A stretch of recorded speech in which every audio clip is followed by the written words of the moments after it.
So we're excited about that. Our raffle tonight. Thank you so much for getting raffle tickets.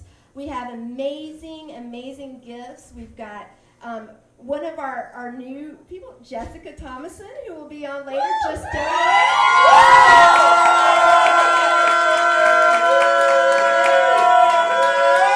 We're excited her, and she donated tickets to Foster the People for tomorrow night for the raffle. So if you haven't gotten tickets, those are in the offering now. The orange peel. Sorry, sweetie. The Orange Peel also donated tickets to Shooter Jennings and to Ice Cube. So there's a lot of fun stuff as well. If your number gets called, you get to go out there and pick your prize. All the proceeds go to ashevillefm.org. We want to thank Ben Atkins, who's on the show tonight. He has a show on Asheville FM. He's simulcasting this for us. He always simulcasts our Slice of Life comedy on Asheville FM. He has a show 10 to midnight on Saturdays called Your Only Option. It's got a lot of stand-up comedians, and a lot of the comedians tonight have been on his show and will be on his show, and it's fabulous.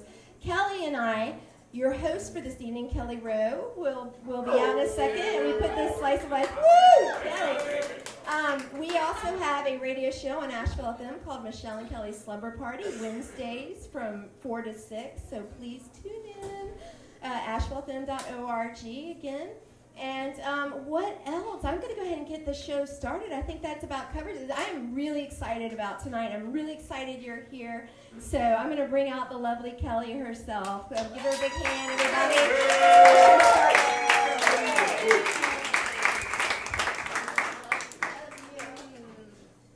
Keep it going, everybody, for Michelle Sheaves. All right. We actually had a secret handshake. We stayed up all night long not smoking weed. Sorry. Thank you for watching I Am AVL. Everyone knows it now. We did this whole secret handshake thing, and it didn't work out. We tried to do it up here, and people were like, "What the hell?" No, it's not. I don't know. Does Jessica know one? Because do you know a secret handshake? We're just trying to embarrass you. It's just gonna keep happening. Bring it. I love that attitude. That is kind of like the slice of life attitude. Awesome. Well, you guys feeling good tonight? Yes! I'm so excited, you guys. We are live on IamAVL.com and Asheville FM, so make some noise for all the listeners and viewers. I want to hear so much noise. I'm so excited. Yes! I'm so excited. Oh, my God. Okay. Could you imagine waking up next to me?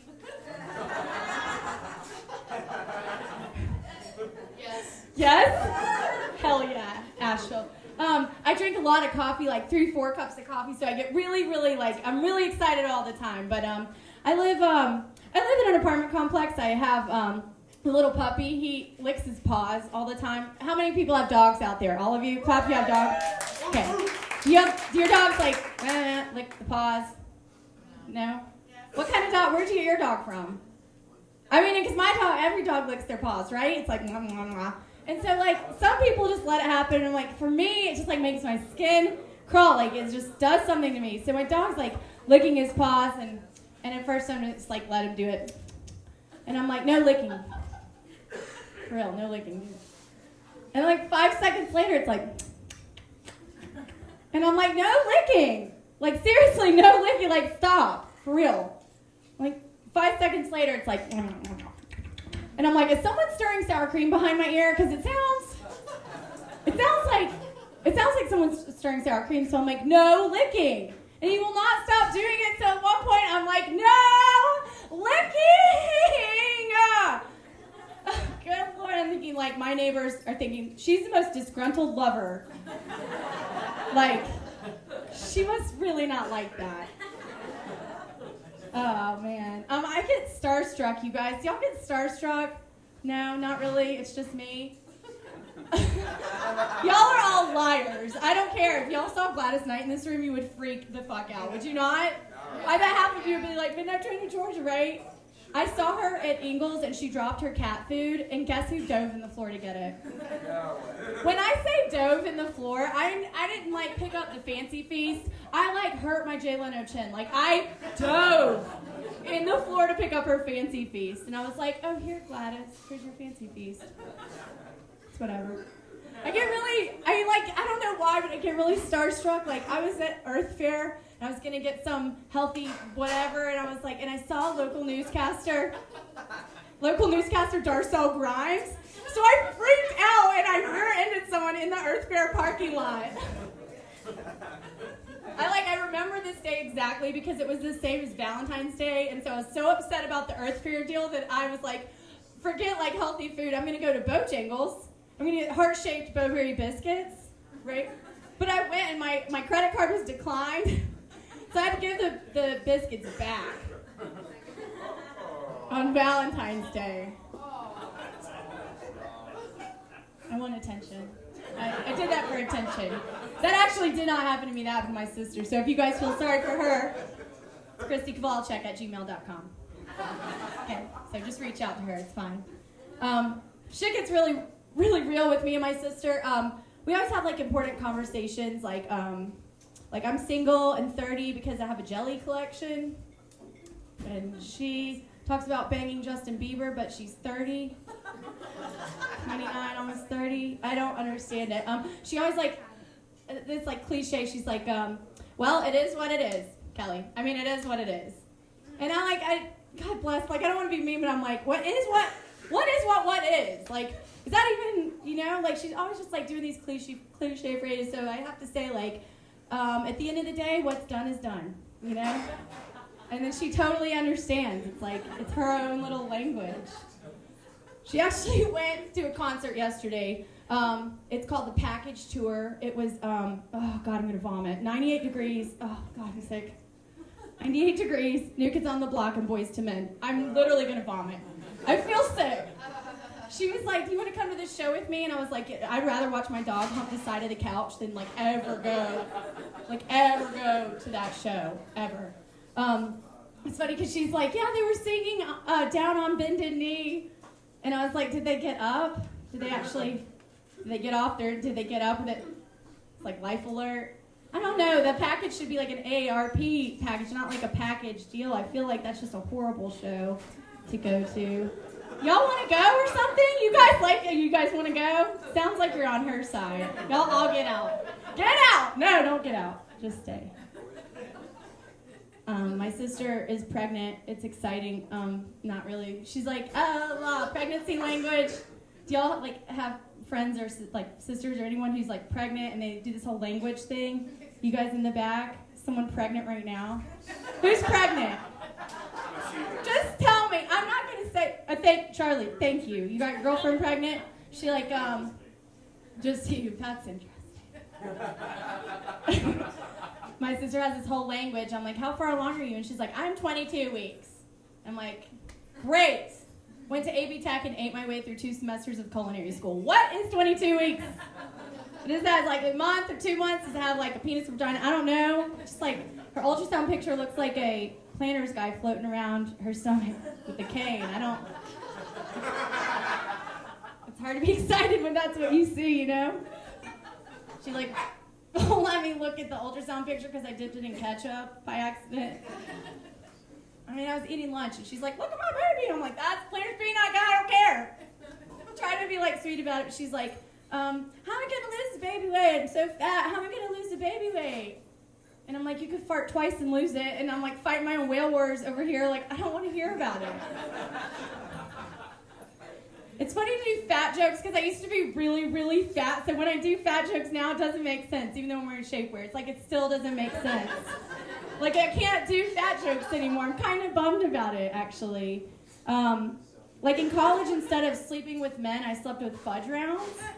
Like Little Debbie. Yeah, roommate, future roommate. I don't even know what happened. On the regular, I find euros in my purse. Still, I don't know there's something wrong. A euro, a whole one in my businesswoman bag, at 8 a.m. I'm like, where 51 grill, apparently. Apparently. Good Lord. I do feel really good about myself. Like, I've been running a lot recently. It's kind of hard to run downtown, though. Like, I like the hills, running downtown, but I look like a hurt gorilla trying to look at my reflection in the businesses, and I'm like, go girl. I'm like, you're looking good. Oh shit, no you're not. Like, don't run like that. Don't. Just straighten up and run, and like everyone's watching, because that's what you want. I don't know. Just like waiting for animal control to show up and shoot me in the neck with a dart.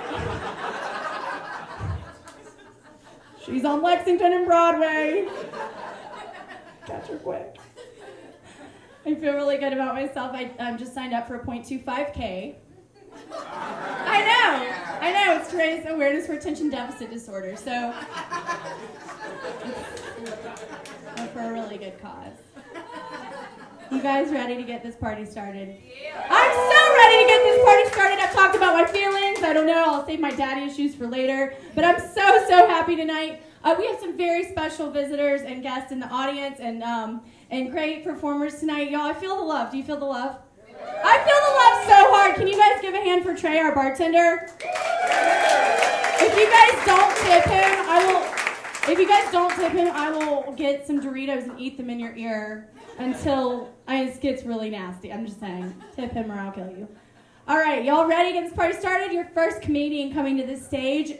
She has done comedy all the way from Seattle to Chicago to LA. She's a wonderful lady. She's been on the scene for a very long time, and she's now our Asheville comedy family. Everybody clap your hands for Faye Canale.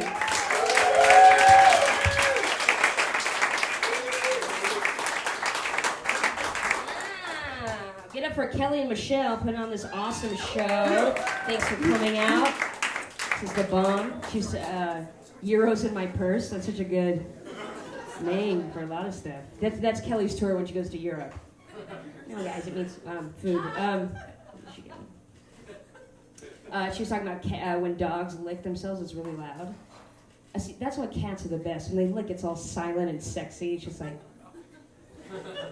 oh, I'm the only one who's turned on by cats. Okay. Okay. I won't do this then.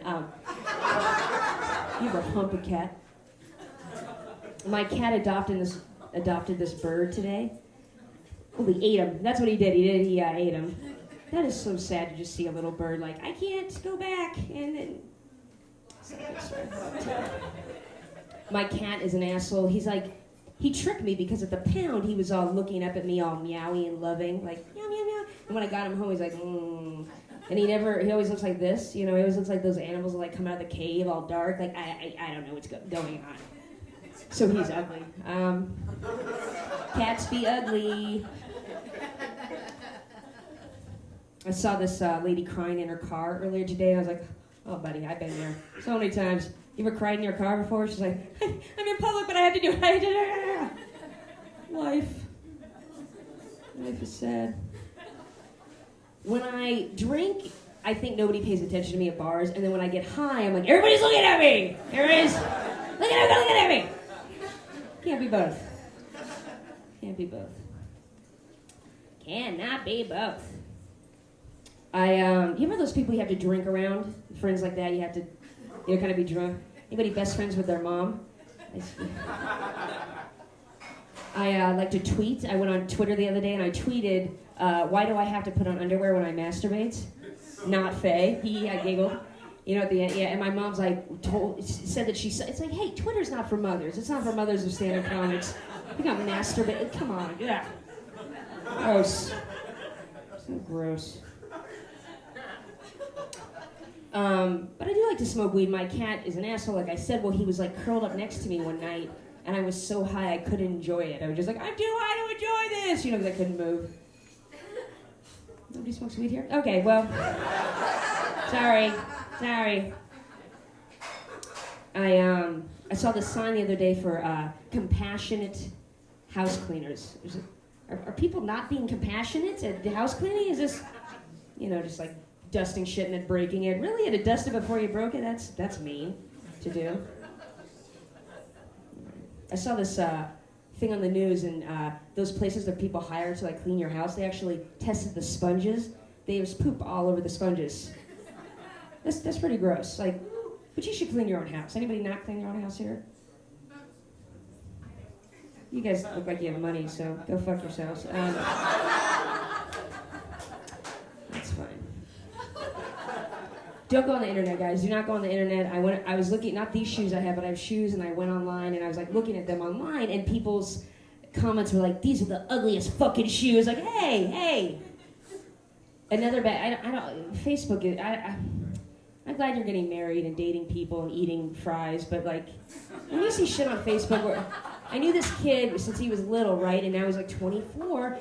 And I see him, and he wears a dress, and he's a dude, and he wears one of those old lady dresses where it's a dude wearing a dress. You know, he's not attractive. He's like Danny DeVito. That's what he looks like, and you're just like, don't put that on Facebook. Like two people commented. They were like, "What is this?" He's like, "I feel freer."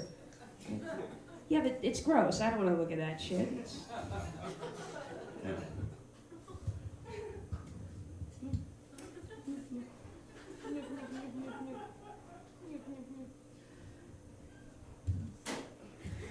The worst. Be nice to people who've cut their faces up.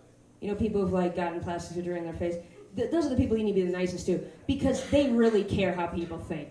They cut their face up. It's like, shit. And they're always the nicest people. You should be mean to ugly people. I think that's what you should be mean to, because they don't care enough to cut up their face. It's like, I have to look at that.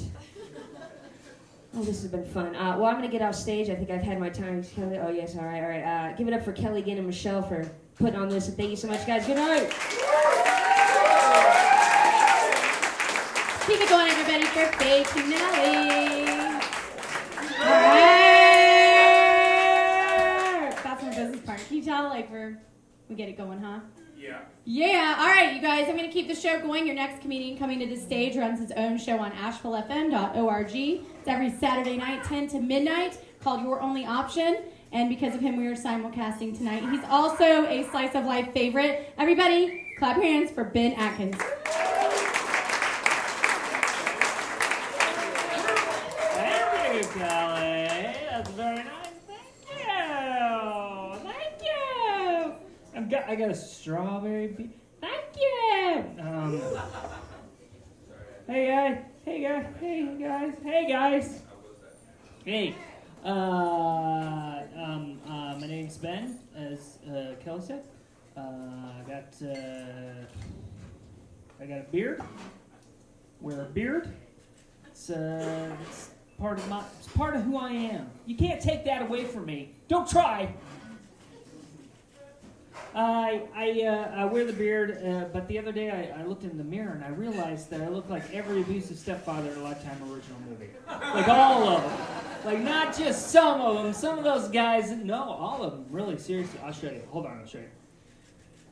You'll do it because I tell you to do it.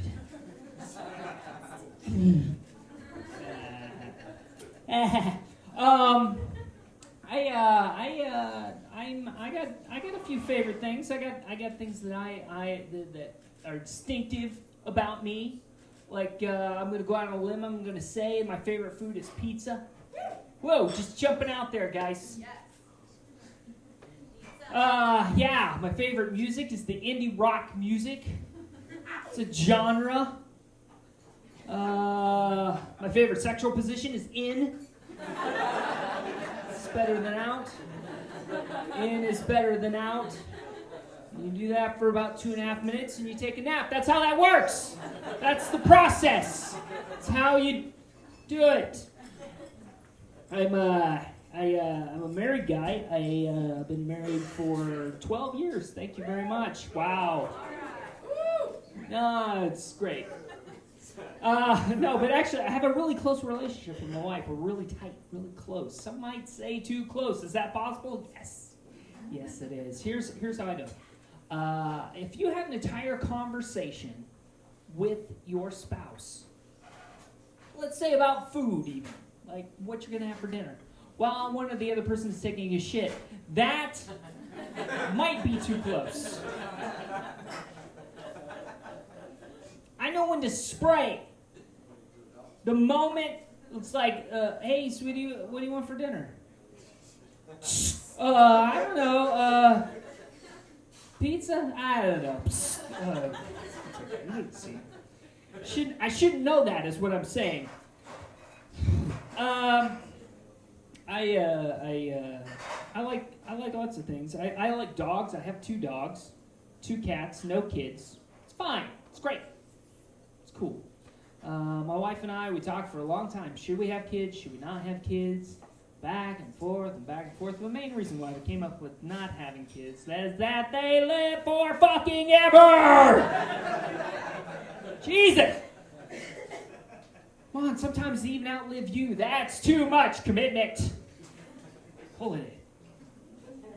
But I got the dogs, and they're great. I got Tala and Katie. They're 2 dogs.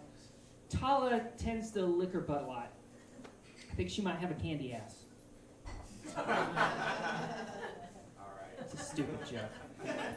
That's why I do that reaction again, because I know how stupid that joke is. But I love my dogs. I have the cats and I have the dogs, and I have a lot of things. But my dogs are very special to me.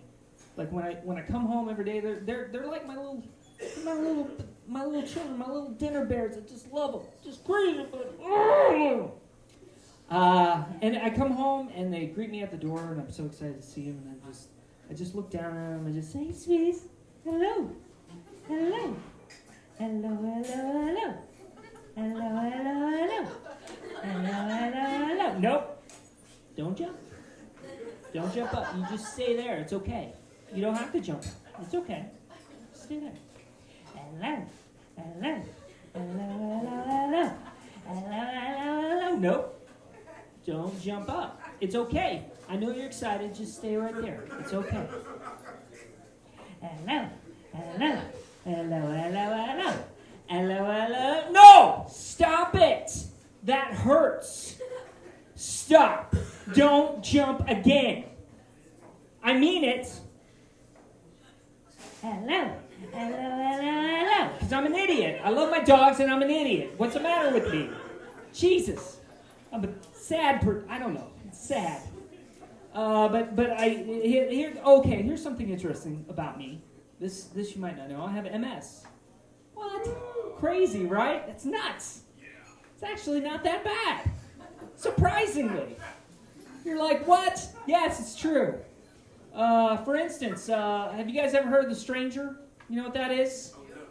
It's when you sit on your hand, and then it goes numb, and then it's like a stranger doing that for you. Isn't that sweet? Well, it turns out my hands are numb all the time. So it's no waiting. Just go right to town. Or the other thing is, I forget things all the time. I'm very forgetful because I have brain disease. So it's awesome. And so, I can use it as an excuse for stuff. Like, the other day, my mom called me, and she was like, it was my birthday the other day. I thought you said you were going to call me on my birthday. Oh, yeah. I was going to call you on your birthday. Why didn't I call you on your birthday? Oh, I remember it was the lesions on my brain. Yeah, it was the bruised gray matter that made me forget your birthday. Now I remember. I was trying to teach you a lesson about how it would be when I was dead and I couldn't call you on your birthday. Oh, guys, come on. It's a joke. I would never answer my mother's phone call. She's horrible. I tell you what. Let me leave you with this. People say that violence is not the answer. I say it depends on the question.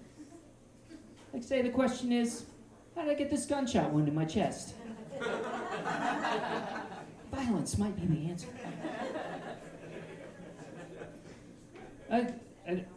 Did I see the light or not? I did see the light. Bye.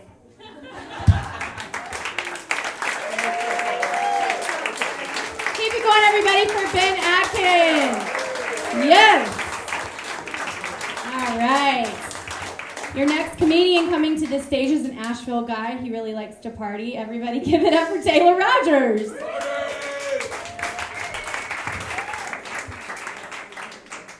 Thanks, Kelly. I tell you not to tell him that I like to party. But since the cat's out of the bag, how y'all doing?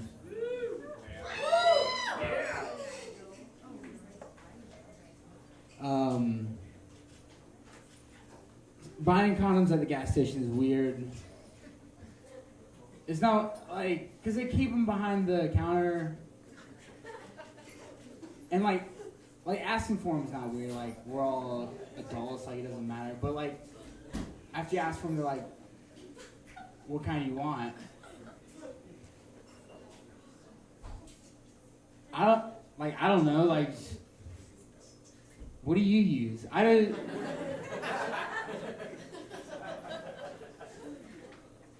mean, you seem like you know what's up. I don't like non-porous, preferably.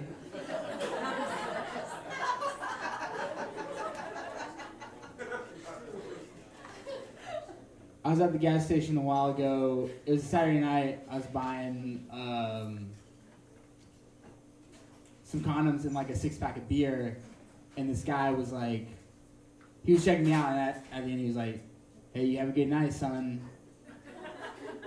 And that's fine, but what I wanted to do was wait until he got off of work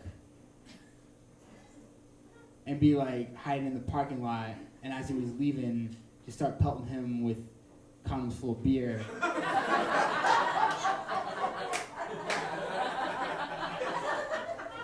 He's being like, "Don't be so presumptuous."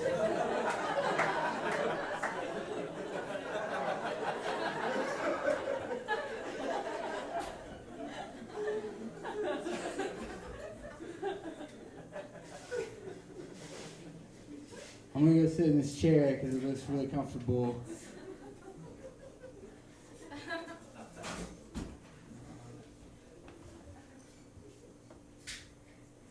And we're on the same level.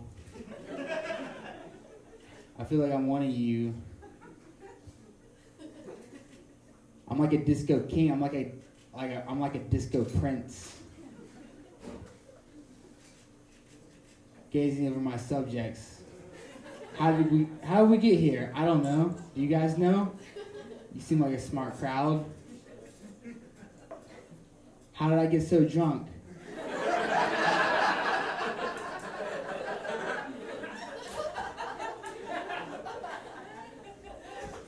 It's probably all the drinks that I had earlier.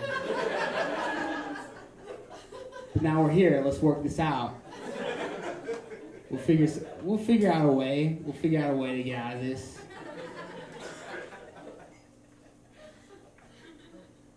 You guys like to listen to rap music? Yeah. I listen to a lot of rap music. Rappers are always talking about haters, like people hating on them. I wonder if in the more quiet, reflective moments, any of these rappers are ever like, man, maybe it's me.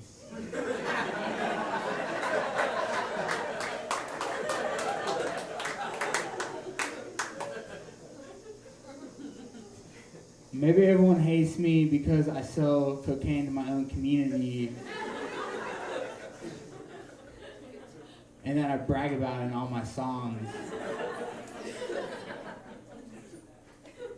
Like when I say it out loud, I guess I am kind of coming off as sort of an asshole.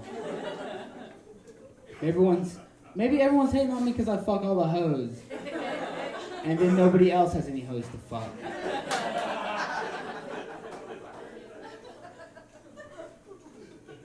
I guess I don't have to fuck all those hoes.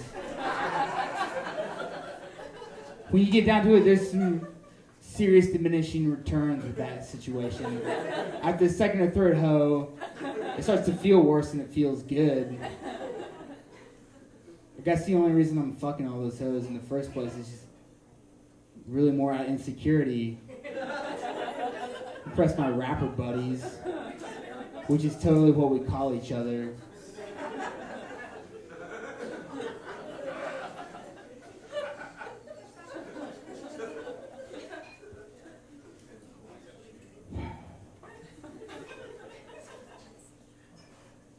I don't know, life is funny. I don't know, like, you know that Talking Heads song, like, this is not my beautiful wife, this is not, like, blah, blah, blah, like, how did I get here? What's happening? This is surreal. I've got disco ball. Everyone's looking at me. Same as it ever was. Same as it ever was. Wise man right there.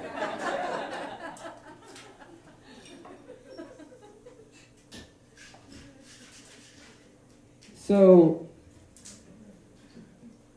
I feel like I should impart some like wisdom on you people.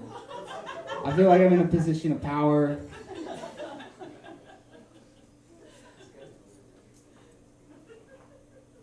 I just want to tell y'all that if you guys ever do a stand-up comedy show, don't ever improvise yourself into a corner.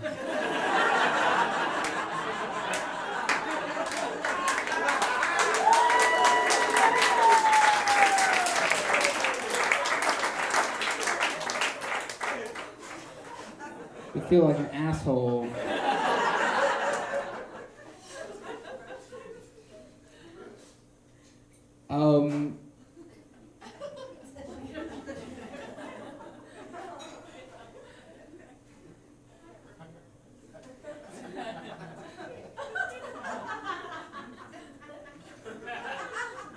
Boom, boom, boom, boom, boom, boom. What if I just started doing that and you guys just all started dancing and just ruined the comedy show?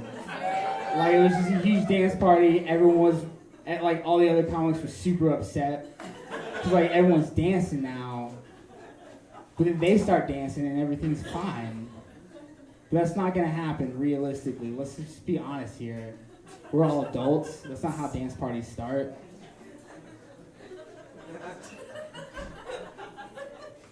It'd be nice though. So my boss, he introduced me to this new expression a while ago. Whenever he's having a really bad day, he'll say, "Man, I swear to God, I'm so unlucky today, I could reach into a barrel full of pussies and pull out a dick." Which I love it. I think it's a wonderfully evocative expression.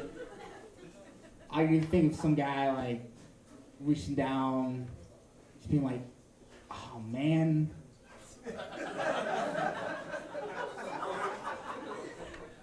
And then the guy who's like in charge of the pussy barrel, he's just like, "Move along, son, back of the line." Why is that guy in charge of the pussy barrel? No, why is that guy in charge of the pussy barrel? Quality control obviously isn't his forte. It's letting dicks get in there.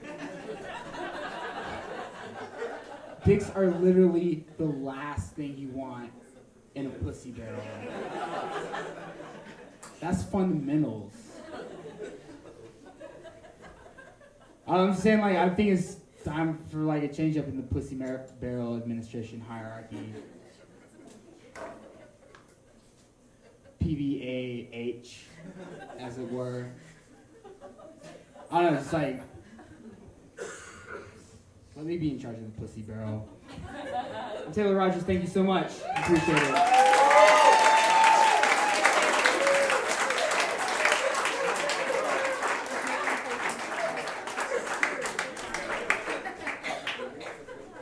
Taylor Rogers, everybody. Give him a round of applause.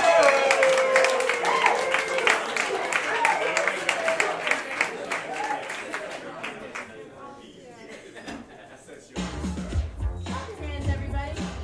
Clap your hands, everybody. We got a disco ball in here. Ready? Who wants to come up and dance? Do you want to come up and dance? Yeah, this is a story of famous dog. When the dog gets into this deal, we'll be busy. Let me go. I'm not a dog.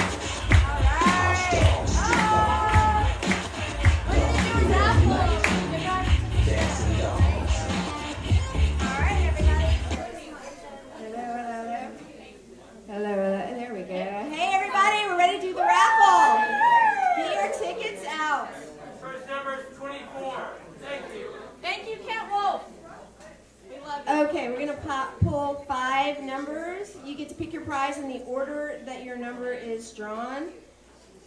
And meet me out at the prize table. All right.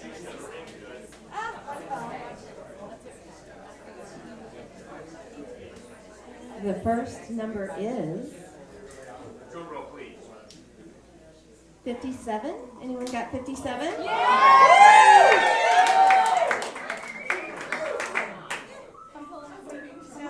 Your number one? Yeah. Oh, here is Jason Darby. He's going to be pulling a number for us. Out of the hat, right? Yes. Out of the hat. Oh, my favorite number, 23. 23? Anybody? Okay, we'll just keep going. 4. All right, your number 2. 11. All right, 2 more. 26. 26, okay, here we go. One more. No, we got our 2. 46. Okay, hold on. 12.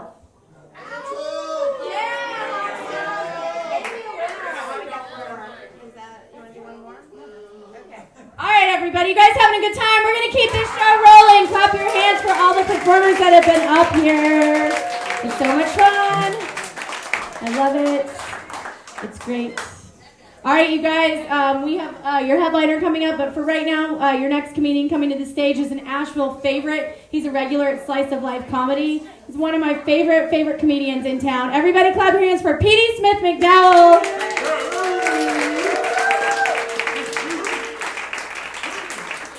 Keep it going for Kelly and Michelle one more time. Keep it going for Art. She's over there. How y'all doing? Y'all doing all right?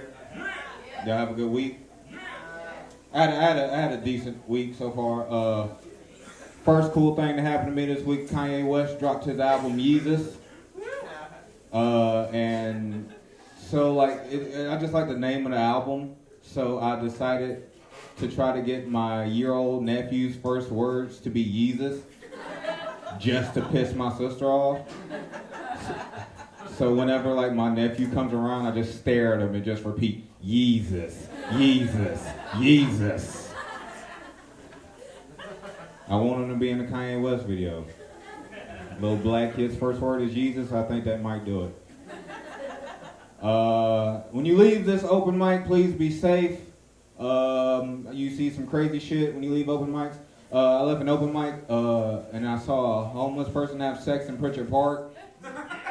And you know, like you know when you see something out the corner of your eye, you kind of stop and you're shocked by it, and it pauses. You're like, what the fuck? And it's as soon as I stopped and paused, while he was having sex, he just looked at me and was like, hey, stop being weird. I was like, how the fuck am I being weird? I'm not the one having sex in the park. I'm the one watching someone have sex in the park. Good stroke. Think she likes it. Like Kelly said, my name is Peter.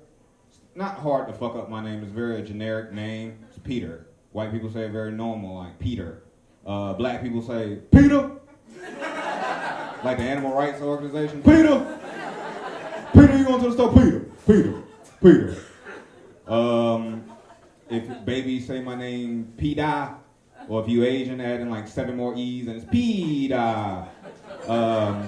Rednecks say Pater, like pay and ter. I don't know how that makes it work. Pater, where is you going, Pater? But the old lady that lives across the street from me for 12 years calls me every other P word. She'll call me Paul, Patrick, Poseidon. It don't matter. I think she called me a pussy one time. I'm not too sure about it.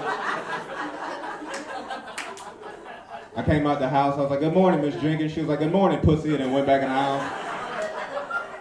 I was like, you an evil old lady, Miss Jenkins. You and your Pomeranian.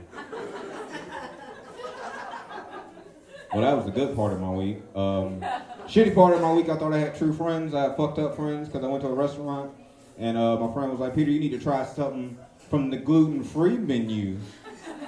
Well, I was like, well, okay, all right. So they brought me my plate, and I ate it, and little did I know, glutinous taste. I was like, what the fuck is this? It was like, it's gluten-free. I was like, well, shit, just bring me gluten. Bring me all the gluten you got in the back. Kill me 3 baby glutens and put that on my plate. I don't want any of this shit right now.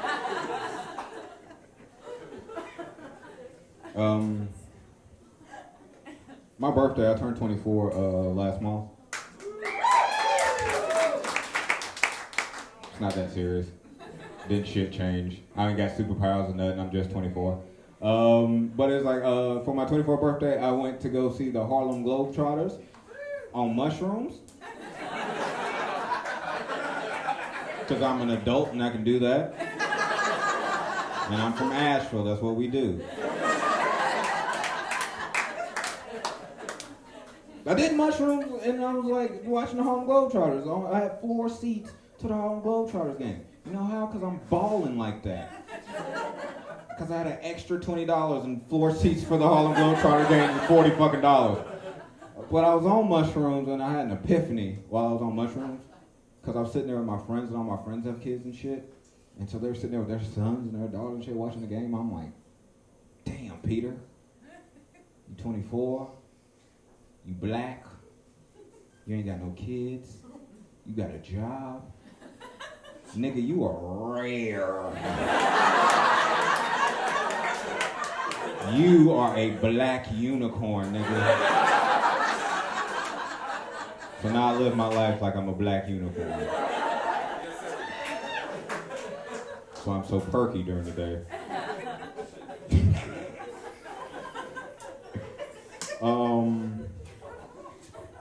My brother's texting me. I know he's texting me because he's dumb. I was like, I'm about to be on stage. It's cool. I'm gonna text you. Don't tell you what the game is happening. All right.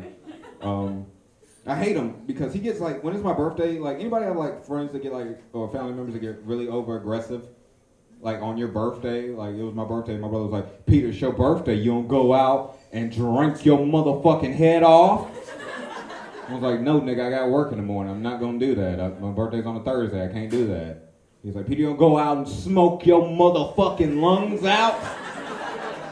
And I was like, probably. And my brother was like, it's your birthday. You can go out and kill a motherfucker? Like, no, I'm not gonna do that. I can't kill nobody on my birthday.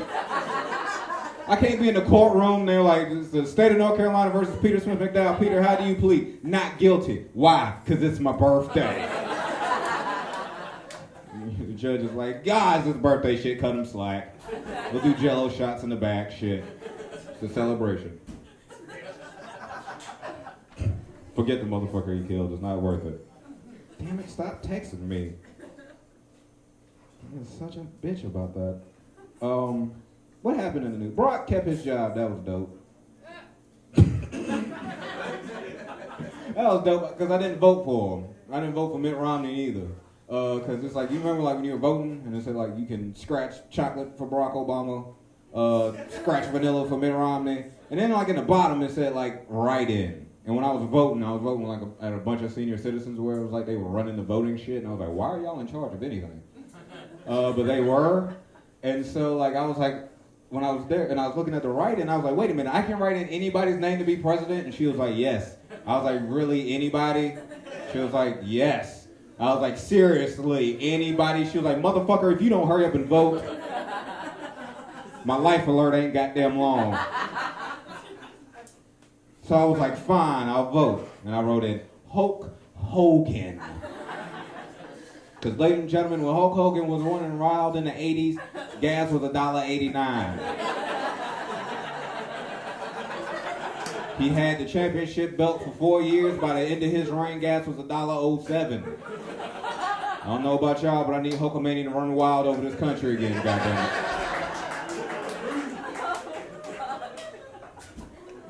Imagine how peaceful we would be as a nation of folk. Like, no one would fuck with us. They hired Hulk Hogan, nigga. We ain't gonna beat him. We gotta get the Iron Sheik to beat this motherfucker. America's running wild. But Barack kept his job. I guess that was dope. But I was like, I don't want to be president. Like, being president just like is a dumbass job. Because no matter what, everybody's just going to blame you. No matter what you do, like, you're going to get blamed for anything. But it was like, because we live in America where it's like the land of make-believes of jobs. Like, it's like white people create jobs and just like, yeah, we going to get paid for this shit. Like, in Alaska, you can be a professional snow angel maker. Only in America you can do that shit. You can't do that in like Saudi Arabia. Some dude's like, yeah, I'm gonna be a sand angel maker. They're like, no, get your dumb ass out the sand. We got shit to do. We don't have time for all this. I like rap music. No surprise there. But it's like, I like dumb rap music. Like, my favorite rapper is Gucci Mane. And the one particular thing about Gucci Mane is Gucci Mane swears to be a hardcore robber and a criminal, but at a certain point in his life, he had a tattoo of an ice cream cone on his face.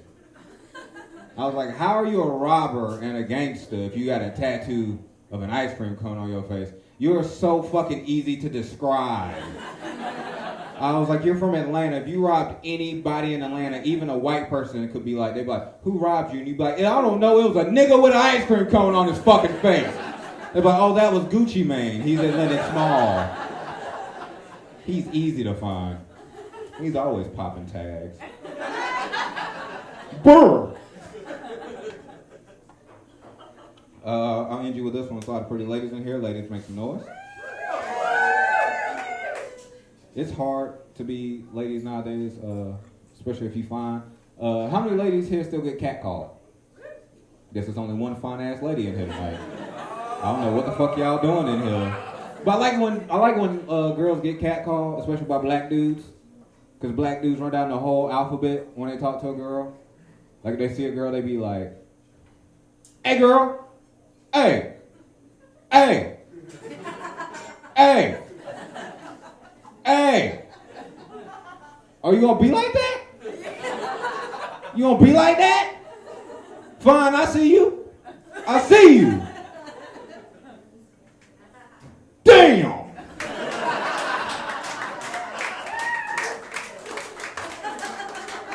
And that's how the dude from Reading Rainbow picks up women. I don't know his name. What is it? LeVar Burton. Room full of white people know LeVar Burton's name. Black people don't know his damn name.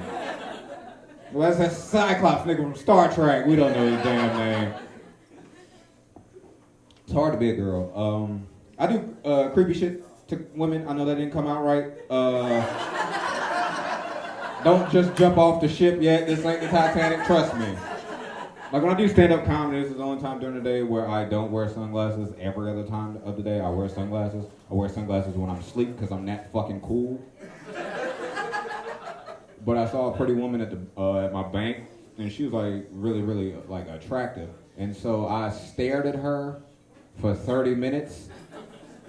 And so she finally got fed up like any good woman would do. And she was like, excuse me, what the fuck are you staring at? And I panicked, and I got scared. And I said the first thing that came to my mind, which was, I'm not staring at nothing. I'm staring at nothing because I'm blind. And in my head, I was like, Peter, that was fucked up. But in my heart, I was like, you so damn smooth. Did you riff that? You were going to the top. But I knew I made her day. I knew I was the greatest blind person she had ever met when I got in my car and I drove the fuck off. It's cool I hit some people, make it look authentic. Because I keep it real in the Ville. Ladies and gentlemen, if I can leave you with any piece of wisdom, know whenever you hear anyone talking shit about the people on Facebook, look at them dead in the eye and say, well, you added they asses, so you must be twice as stupid as them. My name is Peter Smith McDowell. I'm going to get out of your hair.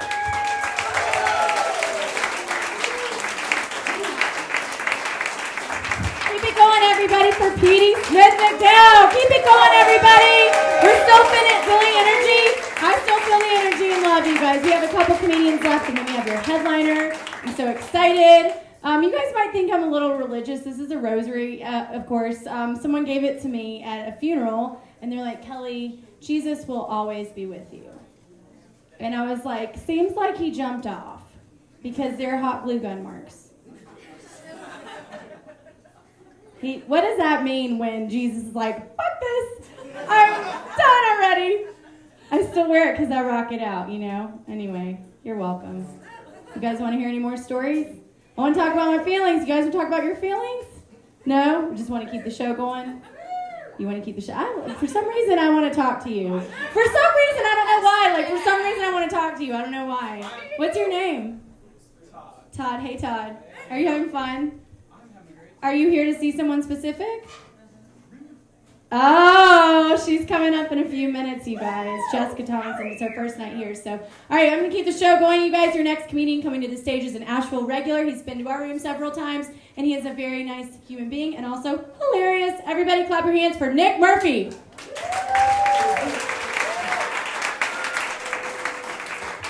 Oh, thank you, guys. Nice to meet all of you. It's wonderful to have you here. I'm Nick Murphy. I'm started from a big family. I'm the youngest of 4 kids. It actually kind of makes me think that I was an accident, like being the last one on the chain there. So the other day I just outright asked my mom if getting pregnant with me was a mistake. She said, only in retrospect. Yeah, I love you too, Mom. I thought about, like, maybe I'll have kids one day myself. Like, it seems kind of like a frightening prospect. Like, to me, the most terrifying thing about being a parent would be ending up with an ugly kid. Maybe a little too close to home for you, but it's just, it's just that, like, if you end up with an ugly kid, it means you have to have, like, a really awkward conversation at some point. Like, listen, sweetie, you can be anything you want when you grow up. Anything. Just not happy. Oh, really? Okay. Oh, man. I was watching TV the other day. Forrest Gump came on. I can't not watch that movie. It's such a great fucking movie. It's like such a feel-good, like, just uplifting, inspiring movie. Would have been a little bit different if Ginny had been the main character, though. You're not thinking about it enough yet. Hold on. Let me remind you of her story. Abuse as a child, a lifetime of drug use and violent relationships, and at the end, to top it all off, she gets knocked up by the village idiot. How many people in here haven't seen Forrest Gump? All right, then I'm continuing with the bit. It's the whole, like, it's a little bit depressing if you look at it from a different angle. Like Forrest Jr., for example. The little kid, he's just a cute little boy. If you think about it, he's not going to have a great life either. He's got a dead mom and being raised by a father who, at best, is mentally absent. Forrest Gump, anybody? I'm going to move on. Oh, shit. Oh, man. I got a bunch of problems with the Harry Potter series. Clap if you like the Harry Potter books. All right, this is gonna be some good territory. The main problem I have is that, like, they went to that school, Hogwarts, that castle, and they spent 7 years in that castle, and it was filled with unsupervised teenagers, and there wasn't a single pregnancy scare. Right? I agree with her. I just. Shit. Now I'm just derailed. Not a single pregnancy scare the whole time. Like, even the girl from that Twilight series got knocked up. But not one time did Ron come up to Harry between charms and potions to tell him, hey, did you hear about the Slytherin slut? Yeah, she had to take the shame train back to platform 9 pounds, 3/4 ounces. Like, 8 people are getting the references. All right. It just seems, like, I guess they might have been using birth control in Hogwarts. I kind of want to know, like, how that process went, like, what that conversation was like. Like, come on, babe, we got some time. Let's go up to the South Tower. Are you going to cast Africa Condom this time? Don't you have a bag of Bertie Bott's Magical Mystery Morning After pill? Well, yeah, I do have it, but it's a backup. They don't work all the time. Sometimes it just sends smoke rings out of your vagina. Or fireworks. I don't know, really. It's a mystery. Or I want to see what happens if they actually have like a for real pregnancy scare. Like, fine, expel a fetus. That's a good one to judge the crowd. Oh man, I'm not a religious person. It's kind of strange though, living in the South, that you meet people and you find out pretty late into the conversation that they are really religious. I was talking to a girl at a bar recently. It was going pretty well, and 30 minutes in, she tells me that she's abstinent. She's saving herself for Jesus. I had to. I'm like, okay, I don't want to be the one to burst your bubble, but I think that Jesus, a little out of your league. You could maybe bet a minor apostle like Bartholomew or somebody, but the Son of God, you out of your mind? All I'm saying is I'm pretty sure DDs can do a little better than a barista at Starbucks. All right, that's enough of me. Thank you guys so much. Keep it going, everybody, for Nick Murphy. Just gonna do the show like this. I don't care. Guys, are you guys feeling it? Yes? Okay, we're gonna keep the show going. We've got a couple more left. Your next comedian coming to the stage. This is his first time doing stand-up comedy here at Slice of Life Comedy. So everybody give a warm Asheville welcome for Charlie Snow. Keep your round of applause going for Kelly Rowe. Kelly Rowe. I didn't know I was going to have to take that part. Leave me alone, one Stan. I don't need you. I'm 36. Not today, but I'm 36, which is a really weird age in my life because I'm single and I don't have children. And a lot of the guys that I grew up with that had children young, they're all starting to have children now, or they've had children for a while, and their daughters are starting to turn 16 and 17 and 18, which is weird for me because now I'm not allowed to go to a lot of their houses anymore, which is appropriate, honestly. It's a good decision on their part, it really is. I got one buddy, it's so bad that whenever I call him, he has 2 ready responses for me, and I'm like, hey man, what are you doing? And he goes, it's either 1, I'm listening to NWA, or 2, I'm watching Cape Fear and loading my shotgun. That's just what I'm doing. So I go over to my buddy's house one day, and his daughter, who is 17, comes out from the backyard. She was sunning herself in a bikini. I can't even think. She's sunning herself in a bikini. She's like, hey, Mr. Snow, what are you doing? And I'm like, just sitting here thinking whether your dad would really shoot me or not.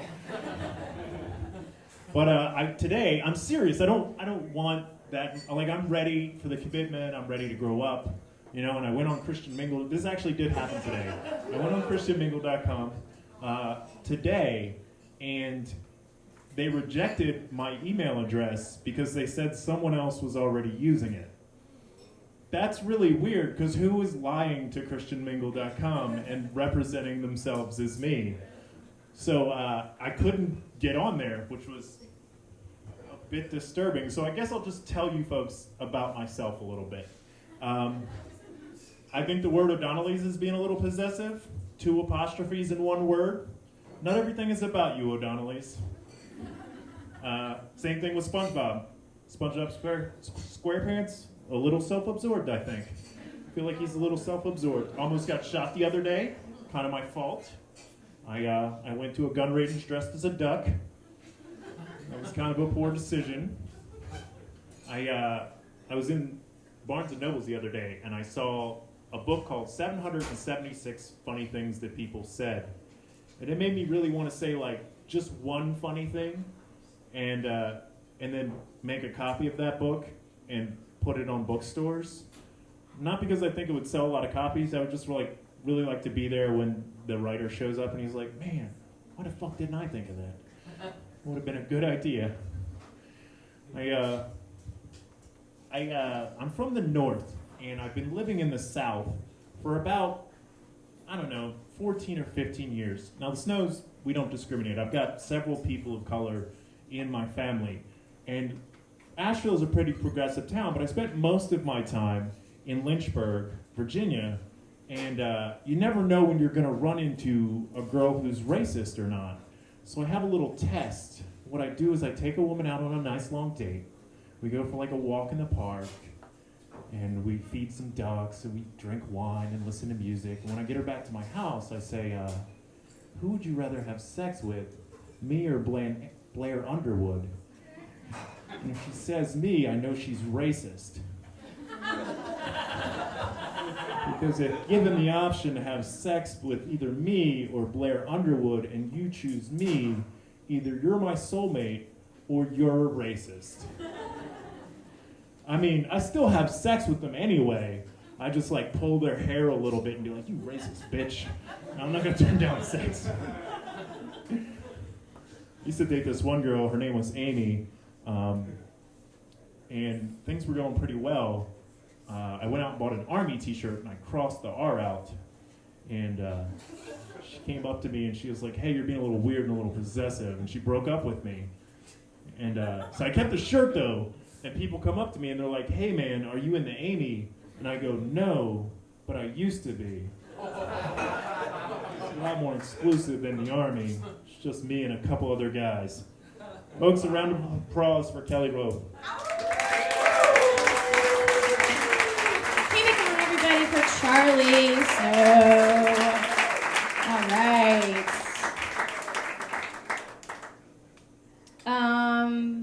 I want to talk about Father's Day for a second. Just for a second. I just have something to get off my chest. How many of you are fathers out there? Clap your hands if you're a dad. Couple dads? Are you a good dad? Yeah? Okay. My dad's annoying. He's a piece of shit. And the whole thing is, I'm sorry. I'm going to call it like I see it. I'm sorry. My real dad, who raised me, he died like a year ago. And so for Father's Day, I was like, I'm going to be their bigger person, and I'm going to go see my biological dad. You know, because I'm a bigger person. Really, I am, because he's drunk all the time. And he likes to drink, whatever. That's fine. Like to smoke weed, fine. But so we have a rocky relationship, but the relationship I have with his pool in the backyard is totally still going strong. So I had a really good Father's Day, if you guys were wondering. It was just short of amazing. Thank you for listening to my feelings. All right, we're going to keep the show going. Your next comic coming to the stage is an Asheville guy. He's new to the scene, but he is not new to Slice of Life. Everybody clap your hands for Josh Rosenstein. Give a go for your host, Kelly Rowe, ladies and gentlemen. All right, now, can you guys clap for yourselves for coming out and see some damn comedy tonight? Really, put your hands together. And now, can the ladies in the room keep it going? Ladies, make some noise.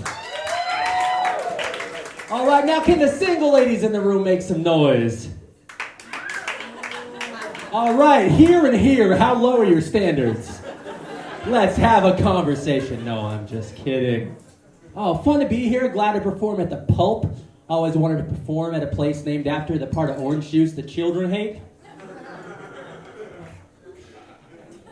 So, yo, my name is Josh Rosenstein. If you want to write that down, you like my set, go ahead. It's Rosenstein. We spell that J-E-W. Some of us know some Jews, even though we're in North Carolina. Awesome. Are we fans, not fans? Yes, awesome. Awesome, unneeded respect just because of my religion. Incredible. And y'all, put your hands together for the folks streaming this through the internet. That's awesome. That means like the shit's going to space and coming back, right? Some things don't deserve to go to space, right? Like dick jokes and conversations about how comedians are horrible people. Does that really need to go to space? Apparently it does, and that's awesome. Oh, so happy to be here. So, you guys, I was a teacher this past year. I'm not now. I've been told I have the look of a former educator. This whole Amber Alert Jesus look I got going on here. Or if you prefer, the thrift store Charles Manson. Oh, no, y'all. But because of that, I just moved to Asheville from Brevard, and I was looking for a job. You laughing at Brevard? It's a cool town, man. Fucking white squirrels. Fucking Aryan-ass squirrels, man. I had to get out of there because of the Hebrewness. So, anyway, I was looking for jobs on Craigslist, man, and I've finally found employment. And by that I mean I have a full-time job, and by a full-time job, because I live in Asheville, that's multiple part-time jobs. Y'all, seriously, I work at the Dogwood Alliance, which is a environmental nonprofit. They do great work. Y'all heard of Dogwood? Fuck yeah! Help us out, we need some fucking money, like we really do. But I do that work and that lifts me up, and then I'm the desk clerk at a shitty chain hotel in West Asheville. So after I'm brought up by that good work, I'm just brought back down again.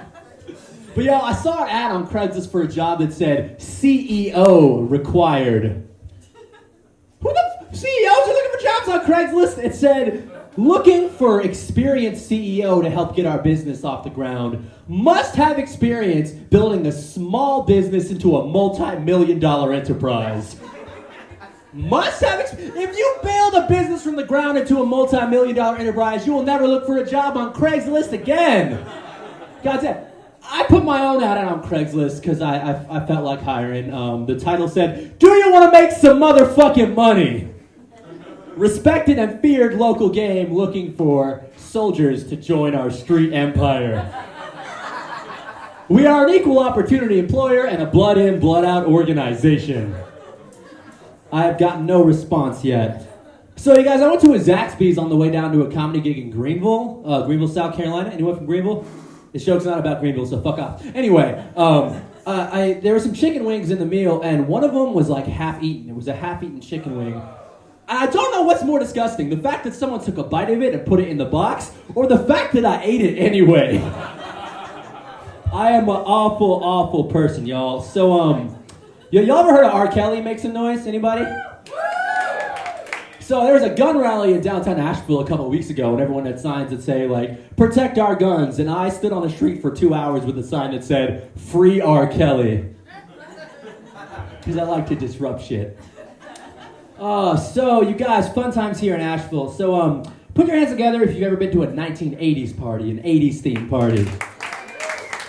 Yeah, now what do you wear to an 80s party? Anybody? Nothing? You go naked to a party? What the fuck is wrong with you? No, I'm just kidding. That was a lot meaner than I intended. Whew. No, so you wear like spandex and you pretend to like shitty music at the 80s party, right? I don't think that's going far enough. When I go to 80s parties, I do a bunch of blow and start deregulating the economy. That's a slow burn right there. Like, oh, I remember the 80s. I did that joke at the Grove Park in front of a bunch of old people, and they're like, I went to 80s parties back when they were just called parties. No, y'all, I'll get really specific about conversation at 80s parties. I'm like, yo, man, shouldn't Nelson Mandela be getting out of jail by now? Someone's like, yo, man, Megan Fox is really hot. And I'm like, fuck you, she's a baby. Because she was born in 1986. Y'all, the other day someone asked me boxers or briefs, and I was like, depends. My name's Josh Rosenstein. Thanks, y'all.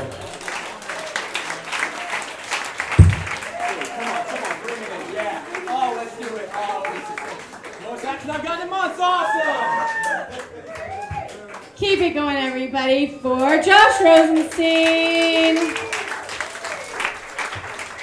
It's funny that you said that because I work at a restaurant and this little old lady makes cake and she like must put crack in it because I eat it all the time. I'm like, cake. Not that I do crack, but it's like that good. It's like, I eat some cake. Anyway, her husband brings in the cake and I give him a hug because he's old and crusty and it's like he needs a hug, you know. And he does. He's like old crusty and he's like, thanks for the hug. This is as much love as I've gotten in a month. And I'm like, oh my God. Your wife is too busy making cake to give you a hug. It was really sad. It's not even a joke. It's just like sad. If you guys see Mr. Revel walking the streets, it's a crusty old man carrying cake. If you just want to, he might need a hug. I'm glad I'm like that guy. That's all I'm saying. Just like it's the PSA of the night. All right, you guys. Your next performer is a very special performer. She's my new best friend. We're going to share clothes together. I just know it. She owns Echo Mountain Recording Studio, if you've heard of it. This is her first time at Slice of Life Comedy. Everybody, clap your hands for Jessica Tomlinson!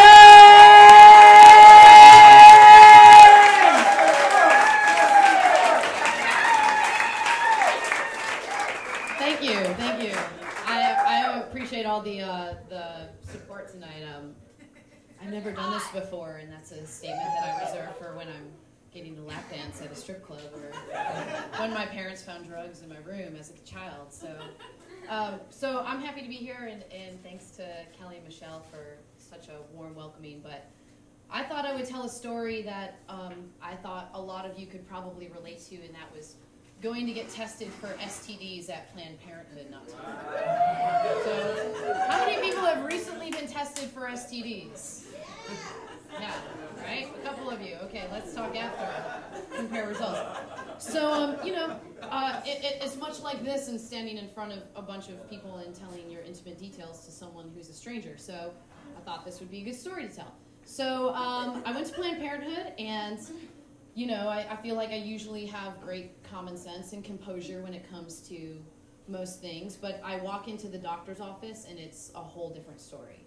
So I sit down, and the first thing that the nurse does, and she's clearly much younger than I am, and so I sit down and she wants to take my blood pressure. So I'm wearing a jacket, and I take my jacket off, and she goes, "Whoa, you got those are YOLO tattoos."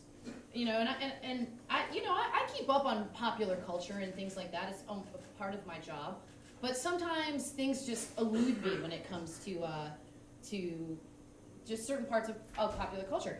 I didn't know what YOLO meant, and so usually I could just be like, oh yeah, YOLO. But because I was like a cow about to get milked, like blinking at a new bucket. I was like, I looked at her and I was like, YOLO? I don't know what that means. And she's like, YOLO, you only live once? And I thought, it's not like I don't have eat shit on my neck. Like they're on my arms. Like I had a jacket. You didn't know 10 seconds ago that I had even had tattoos. And so this is how I knew that this appointment was not going to go well. This is the way that it started. So then they start asking you all of those really, really uncomfortable questions, right? About your personal life. Again, sharing with a complete stranger. And this is a small town. So you never know, you're like talking to this girl, and so they start asking you all these questions. And so first I found out a few things. Apparently marijuana is not a real drug, according to Planned Parenthood, and which is good to know. It's like, because they ask you all these things. And then, they ask you about your alcohol intake. And I feel like they probably have some sort of system as whatever your answer is, they add a certain amount of whatever it is to it. So first thing, they ask you how many alcoholic drinks do you have a week? And so I'm like, what does that matter? It's what's the big deal with that? I'm like, oh, how many nights a week do you make bad judgments? It's like, okay, I get it, all right. And so then, they start asking you questions like, well, how many sexual partners have you had? And I'm sure, we all lie about that, right? Again, you're talking to a complete stranger that you may see at Ingles or whatever, buying condoms in the wherever. And so, like most people, I lied. She's like, so how many sexual partners have you had? And I said, 37. I didn't want her to think that I wasn't actually, that I didn't have any swagger, I get mine, you get yours. But no, I was like, no, I'm just kidding. I'm not like that. So I told her the number, which was very small, and so then she starts asking all the really detailed questions, like, what kind of sex do you have? And it's like a little raise of the eyebrow, like, oral. And you're like, and they're like, vaginal.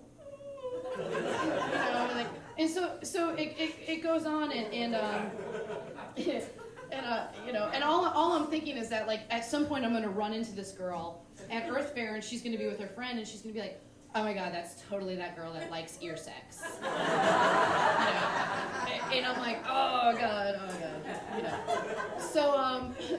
So then she asks me again, because normally I'm like, I'm on, I have common sense. My mom says I'm the one that got it out of the family between me and my brother, and so she asked me this question. She goes, your sexual partners, is there a chance that any of them were sleeping with other people while they were sleeping with you? And I thought that was wouldn't I have known if someone else was there? I mean, this is in college. Like, I'm in my 30s at this point. Like, it was just like mano a mano, you know? And she goes, no. Is there a chance you were sleeping with someone who was sleeping with someone else while you weren't around? And I was like, oh, I get it. And so, and I'm just, at this point, you know, I'm not trying to be funny or anything, but I said I was dating a touring musician. And so, just being, like, I mean, like, just giving up my life or whatever to this woman, and so she goes, way to be realistic, and high fives me, and I'm like, before I even know what I'm doing that, like, that white person, like, look at the elbow to make sure I hit her, like, right, you know, because I have no, like, hand-eye coordination. I was like, yeah, high five, I have a better chance of having chlamydia? Yeah, all right, woo, okay. So anyways, she, you know, takes my blood, and we go through the whole spiel, and I said, so how does this work? I mean, are you gonna just call me after you test my blood? Because she's like, it takes 7 to 10 days to come back, and I was like, all right, cool, you know, I can deal with that. I'll find some after-school special from the 80s that'll help me deal with this wait period, you know. I'm sure there's like a Family Ties episode with like Alex P. Keaton who, you know, was waiting for that, or, you know, Facts of Life, you know, like one of those bitches definitely has some sort of STD that she had to be treated for. So the woman says, she's like, oh, God, no, we don't call you. We don't call you. No news is good news from us. Like, do you have any idea how many STD tests we do in a day? And I'm like, no, I don't know. Tell me, in our little town, how many, how dirty are the people who actually live here? So anyways, so they say no news is good news. So anyways, so I have the attention span of a 4-year-old, and so I forget about it as soon as I walk out of the office. I'm like, oh, whatever. So, you know, it dawns on me one day, I'm talking to my mom, and I was like, oh shit, Mom. She's like, what? I'm like, oh man, I'm in the clear. It's been like 2 weeks. I haven't heard anything. I'm like, I'm good. Woohoo, clean. And she's like, oh, great, I guess. Thanks for not being a whore at 35. And so I feel like I'm in the clear, and so I forget about it. And so I go to a yoga class one day, and I come out of yoga, and I look at my phone, and there's a voicemail from Planned Parenthood. And I'm like, no! I was in the clear! And so I'm like trying to decide when to call them back, you know, and I decide to wait until I go home and have a drink, and I call them, and I'm like, you know, doing the whole, like, you know, I'm like, all right. You know, I call the guy, and he's so sweet. I'm like, Patrick, give it to me straight. What is it? What do I got? Is it chlamydia? Is it curable? Is it herpes? What do I have? And he's like, you have different insurance, and you need to resubmit. Woo! Safe to say, I've made it this far. 35, no STDs. Thanks so much. Y'all have been very gracious.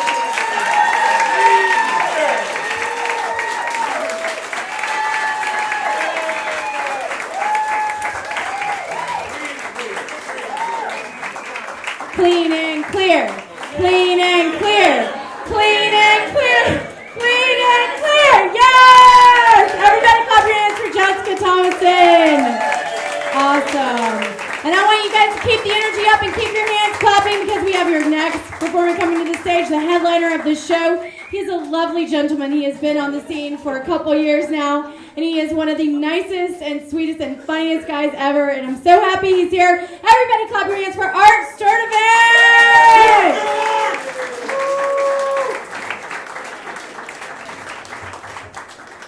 Keep it going for your host, Kelly Rowe. You know, I don't think hosts get enough respect anymore, because every week I come to a place like this and someone like Kelly comes out on stage and she says with all the authority of MC, everybody give it up for Art. But people just clap. Nobody ever gives it up for Art. I'm not saying I could handle it if everybody gave it up for Art. I suspect that I lack the energy. and interdisciplinary training. But God, I'd like to try. You're probably looking at me and thinking, wow, he's the only one who knew how to dress for the pulp tonight. Actually, what happened is all the other comedians and I went to comedy school together. The sorting hat put me in Bob Newhart house.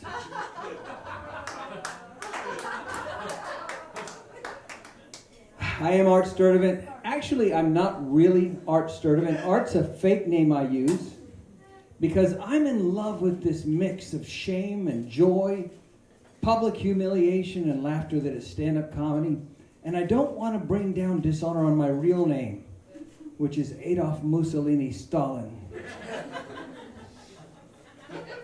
Limbaugh. I drove in tonight from Greenville. I have a job in Greenville, and was driving up the highway behind probably the last ever car with a no fat chicks bumper sticker.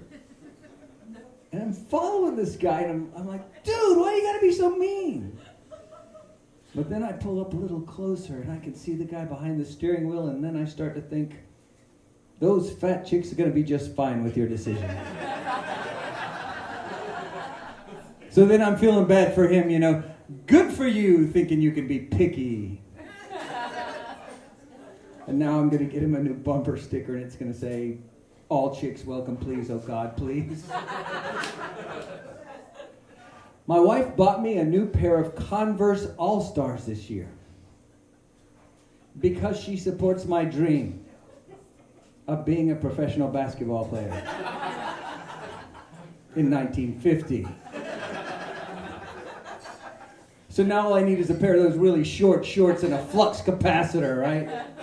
Marty, we have to get the car with an old fat chick's bumper sticker up to 88 miles an hour.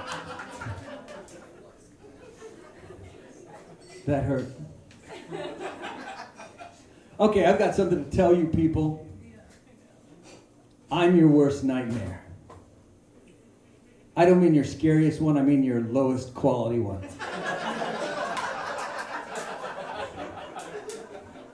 I'm that nightmare that had something to do with the cast of Gilligan's Island and Judgment Day, and you wake up crying but can't remember why. That's the nightmare that I am. Boo. You've been hearing from us comedians all night long how comics are not especially sexy people.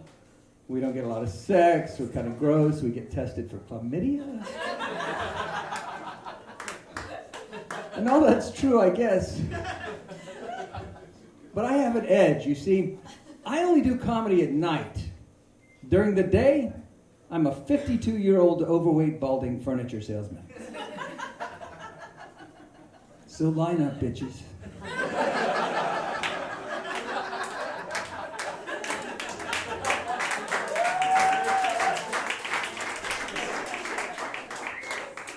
Something else you've been hearing from comedians all night is references to weed. And I'm listening to that, and I'm thinking, you know, I was a teenager in the 70s, and we called it weed then. All of the rest of slang everywhere has changed. But weed has been weed for 40 years now. So I'm wondering, why is that? Why is it that weed never changed? And then I realized the people in charge of weed slang have been smoking weed for 40 years.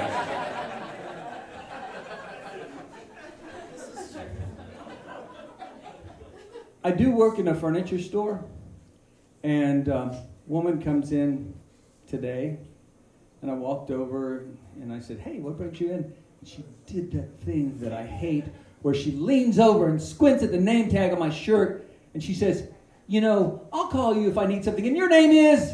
And I said, hey, eyes up here. And then we had a moment, our eyes met. Hour and a half later, we wake up exhausted on the Sealy Posturepedic floor sandals. It was all very gross. Kind of pleasant. So, I am 52. I don't feel old. But now, at this point, I'm starting to catch myself saying old shit from time to time. You know, like when I work in that furniture store, I'm showing people power recliners with massage. And I can't help myself. You know, I'm like, you know, when I was your age, we had to do our own reclining and massaging. We didn't have no Lady Gaga. We had prostitutes. We didn't go around telling people, yeah, yeah, yeah. We said, shut the fuck up. We didn't have no Justin Bieber. We had women.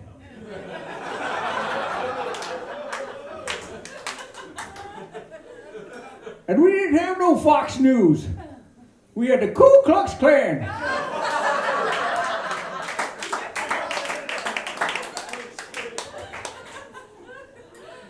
I stopped doing comedy. I did comedy in the early 80s. And I stopped doing it for about 25 years. And when I wasn't doing comedy, I didn't get out much. And the first thing I had to get used to going back into clubs is that, you know, they're different. And men hug each other now. And I didn't understand the man hug at first. You know, I get it now. You know, it's a quick in and out and it's over. And I was doing it wrong. I was like...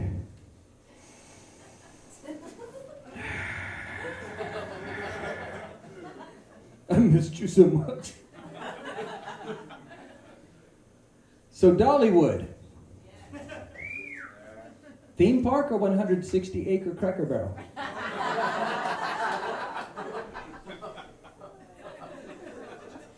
I went to the doctor's office this morning, and I couldn't help but notice this beautiful picture on the waiting room wall.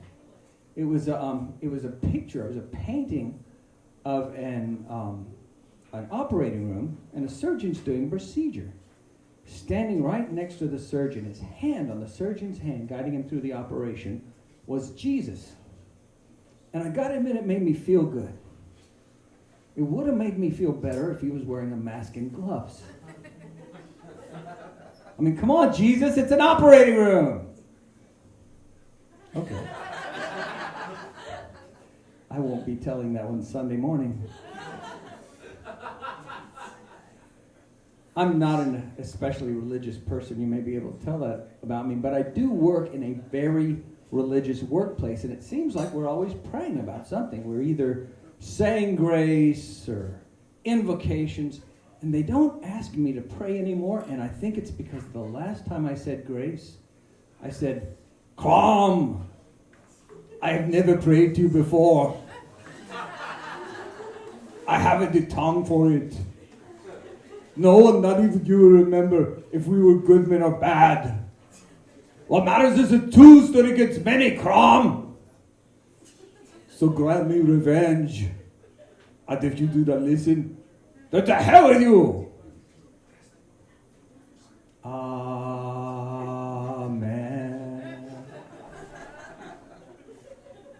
I'm not especially religious. I'm trying to learn a little bit about religion.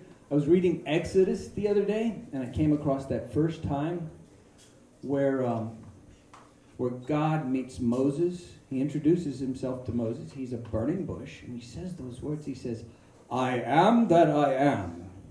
And I'm thinking, wow, that sounds familiar. I am that I am. Where have I heard that before? I am that I am, and that's all that I am. I'll admit, wouldn't you all love to spend a little time in the church of Popeye? The whole congregation, hymnals open, trying to sing along with ska, ska, ska, ska, skilio, ska. But there would be scandal in the church of Popeye. Most of it would revolve around those four little boys who look just like him. And they call him Uncle Popeye. So we know that Popeye and Olive Oyl had a night, right? And if you're like me, you gotta wonder about that. I'm thinking it was like, oh, Olive Oyl, oh, it feels so good. Oh. Ooh, Popeye, doesn't look like you can keep it up. Oh, you're right. I better eat some spinach. Bum, ba, ba, ba, bum, ba, bum.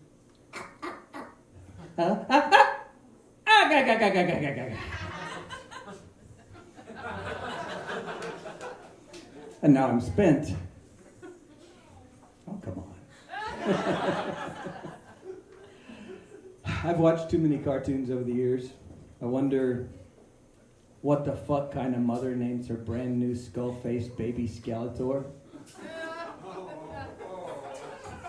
Wouldn't you try and play down the hideous facial deformity? She could have named him Bob. He could have grown up to be a skull-faced realtor, right? Could have named him Tristan. He could have grown up to be a skull-faced musician, but no. No, Skeletor. He had one choice. President of the Republican Convention. So, here's a thought. In the 1950s, Chuck Yeager became the first man to break the speed of sound. He flew the Bell X-1 past the speed of sound. That's one Bell X flight in Mach 1's history, right? A decade later, Apollo 11 is our first manned trip to the moon. 11 Apollo missions and they're on the moon. So why does it take 57 tries to make a steak sauce? Can you imagine what Heinz 2 or Heinz 9 must have tasted like? A1 got it the first try, right? Somebody drank 5 Up. And I firmly believe that somewhere in America there is a lonely, untended grave with only the words, Mad Dog 1414. I do a little drinking myself sometimes. Last time I did, woke up with a pretty good hangover. Took my old friend the Goodies powder. Show of hand, anybody ever take a Goodies powder? Yeah. Can you remember the slogan that's written on the Goodies powder packet? Every one you pull out, they have the same slogan. You know what it is? Goodies. They are good. Now, wouldn't you like to be a fly on the wall at that advertising meeting? Hey, what's it going to be? Fast, effective relief? No, everybody's doing that. How about get rid of a headache fast? I think that's been done too. Where are we marketing this? The South? Goodies. They are good. That's it, boys. Wrap it up. A couple of folks here tonight have mentioned that I'm a father. I am a dad, and kind of a hopeless dad. I remember the day that my oldest was born. Gosh, 19 years ago. I was standing beside a warming tray. She was born a little bit early. And there I was, 33 years old. And this beautiful thing is actually holding the tip of my finger in her hand. And I realized that I don't have any fucking lullabies. So I decided I'm going to sing to her the songs that I know the words to just very slowly, you know. Spider-Man, Spider-Man. Well, sit right down and you'll hear a tale. They grow up. I remember a few years later, she's riding around the truck with me, and I'm playing some stuff on the radio, and she's trying to sing along. You ever hear a 3-year-old trying to sing along with Ironic by Alanis Morissette? It's like rain on your wedding cake, free ride on your wedding cake. The good advice. You know where this is going. My boy was born a few years later. I remember the time that he woke up with croup. Parents here. Who's a parent? Anybody ever had a child wake up in the middle of the night with croup? It's like the end of the world. You think they're dying. Turns out to be pretty minor, but we took him in, and they said, hey, he's got to take this medicine. It's a steroid. It's going to help him breathe better. And he just, you mix it with some milk, tell him special strawberry milk, he'll be fine. So I give it to him, I try, and he's not drinking it. And then we try, forcing him on it, threatening. And finally I got frustrated and I said, boy, You got to have this medicine to be better. If you don't take it, we're going to take you to the doctor's office and we're going to get you a shot. Now, there's no shot for this.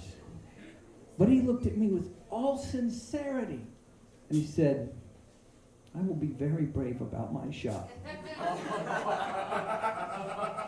And then my wife looks at me with that, what you gonna do now, smart guy? You know, the day that I found out that I was a hopeless dad, I live here in Asheville. I work in Greenville. But I live here in Asheville, and I was at the gym, and I'm doing the stair climber, and the woman on the treadmill in front of me, she's obviously a UNC Asheville student because she's got that UNCA logo, that blue paw print on those short shorts, and they're pumping up and down. And I'm looking, and I'm staring, and all I can think is, a clue.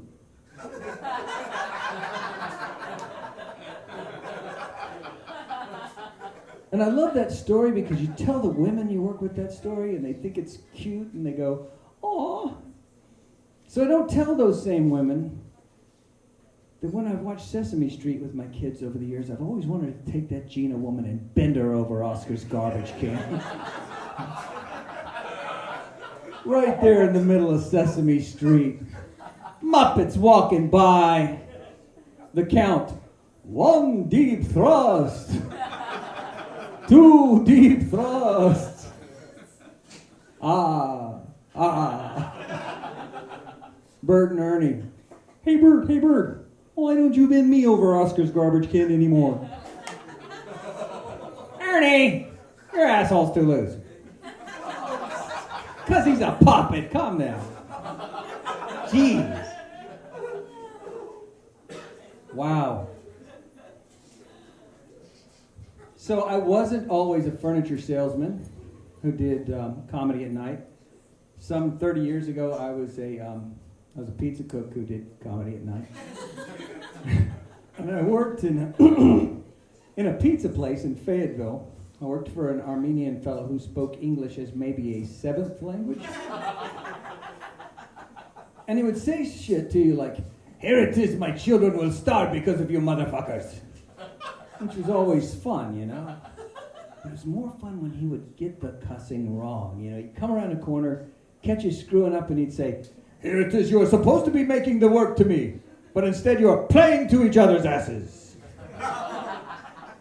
Which we totally were. My favorite Aram story, though, is that day that he had this pencil he didn't want any of us messing with. So he attaches a chain to the pencil, attaches the pencil to the bulletin board, and actually writes a tiny little note on the pencil itself. And the note said, leave it alone. But it said it in his own special Aram vernacular. The note actually said, this is Aram, do not fuck. Every one of us fucked that pencil. My last boss, another cool guy, very, very religious man, and he was involved with a group called Promise Keepers. And I remember him telling me all about it. It's about being a better husband, better father. And, you know, both of those are important to me, so I'm like, tell me all about it. He says, well, we believe that fathers should spend time with their children. Like, okay, that's something you'd want to take for granted, but sounds good to me. And we believe that husbands shouldn't cheat on their wives. Again, kind of a basic, but okay, I'm in. Sounds good. And we believe that men shouldn't beat women or children. And then I'm like, do we really need a club for this? But for me, the other shoe dropped when he said, and because we're going to do all these things, women need to understand that we're the leaders of the family. And I'm like, hold on. We're going to do all these things that we should have been doing anyway, but only if we get to be in charge. It sounds like a very conditional Rickroll, you know? Never gonna give you up, never gonna let you down, never gonna run around and hurt you as long as you do exactly what I tell you to do. I love, oh, thank you. Nobody ever clapped for my singing before. I love Asheville. I moved here some 20 years ago, and I decided I was going to put down roots. And I love it so much, I think, what if the Beatles came from here? You know, you'd have songs like, I want to hold out my hand. Or, I think I'm gonna be sad. I think it's today. The girl who's driving me mad turned out to be gay. Oh, she's got a strap on to ride.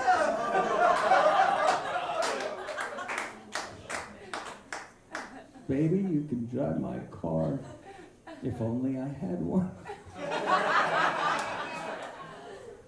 But I do work in Greenville, and every day I drive an hour south and 20 years back in time. And I stop and think, what would the Greenville Beatles songs be like? You know, you'd have songs like, so you want to teach evolution? Well, you know, I'll just keep their asses home. All you need is meth.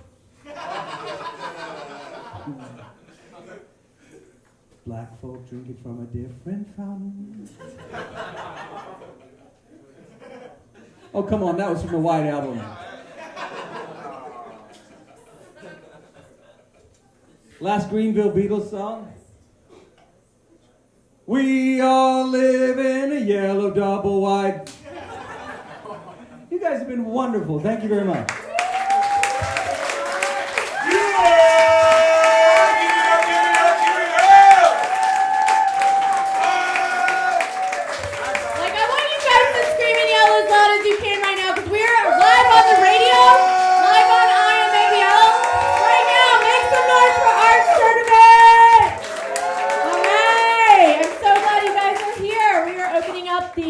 Portion of the night. There are 3 comics, so stick around. Hey, don't leave me. Oh no, I will literally, I don't know how far this reaches. I will literally come out. Don't you dare. If you leave, I will tackle you and talk about my feelings. I really will. Don't think I won't.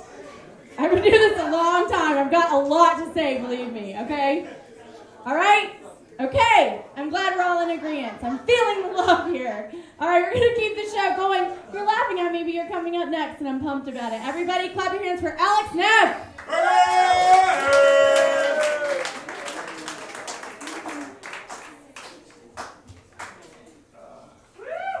Yay! Y'all forgive me. I'm supposed to be Ryan Folks, but he couldn't make it. So let's just lower our standards for a second. Now that we're done. So I'm semi-employed, and being the responsible man that I am, I do the only justifiable thing, which is watch Netflix as much as humanly possible. Yes. Says the other guy that's broke in this room. So I just finished Lost, and I was talking to a friend of mine. I was like, what other thing can I watch that'll take up as much time that I can really get involved in? She's like, you should really look into Downton Abbey. Any Downton Abbey fans in here? I'm sorry. For those who don't know, it's a British melodrama, which means it's utterly depressing for hours on end. And I tried watching the first episode, couldn't really get into it. I got 3/4 of the way through, and she's like, no, you just need to just watch it for a while, get to know the characters. And each episode is an hour long, so she's like, you need to watch 4 or 5, and you'll start feeling what they feel. You'll understand why they do what they do. It's like you're explaining Stockholm syndrome to me. That is the saddest thing. No, it's I don't want to do that. I'm a very sensitive guy by nature, which is why I don't watch lesbian porn. A lot of guy friends of mine, they're into the whole lesbian porn thing, but me, I understand there's true lesbians, and the last thing they want to see 2 girls getting down. They love each other very much. The last thing they want to see is a guy with a fucking dick show up right at a party. It's like showing up to a girl's bat mitzvah with a fucking Cuban sandwich. It's not exactly what they're prepared for or they want to eat. So I back off quietly. It's like, you're sweet, thanks, but nope. Yeah, no, I'm sensitive to a point. I got in trouble with my most recent girlfriend because, for those that know me, I'm kind of a grammar Nazi. I corrected her grammar mid-coitus. Something you don't want to do, just, word to the wise. We were going at it, and she's like, oh, you're fucking me so good.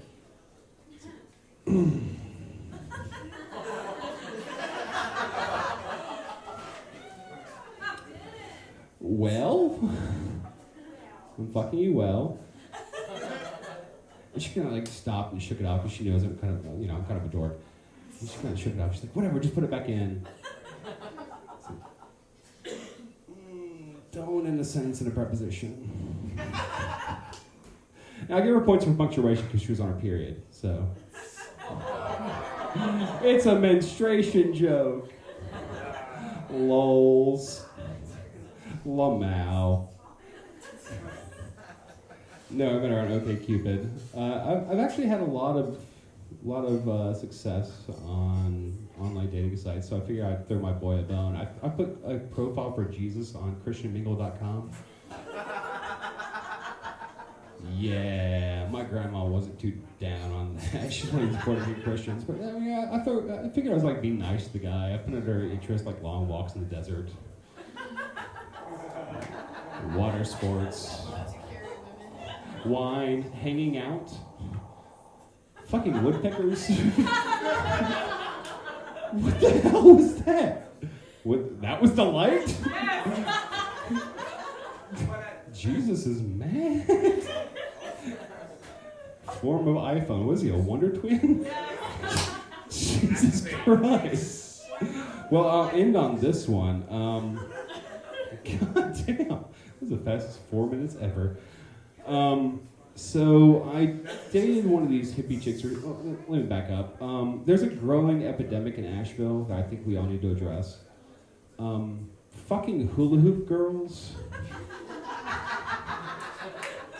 You all know what I'm talking about. All right, so those that don't know, yeah. It's like that, but with a Fisher-Price hoop of death, and they demand like a 20-foot radius. They get it free every show if they bring their death. Yeah, it's cool. Like, spread your, shameful glitterous, glitterous. That's what it is.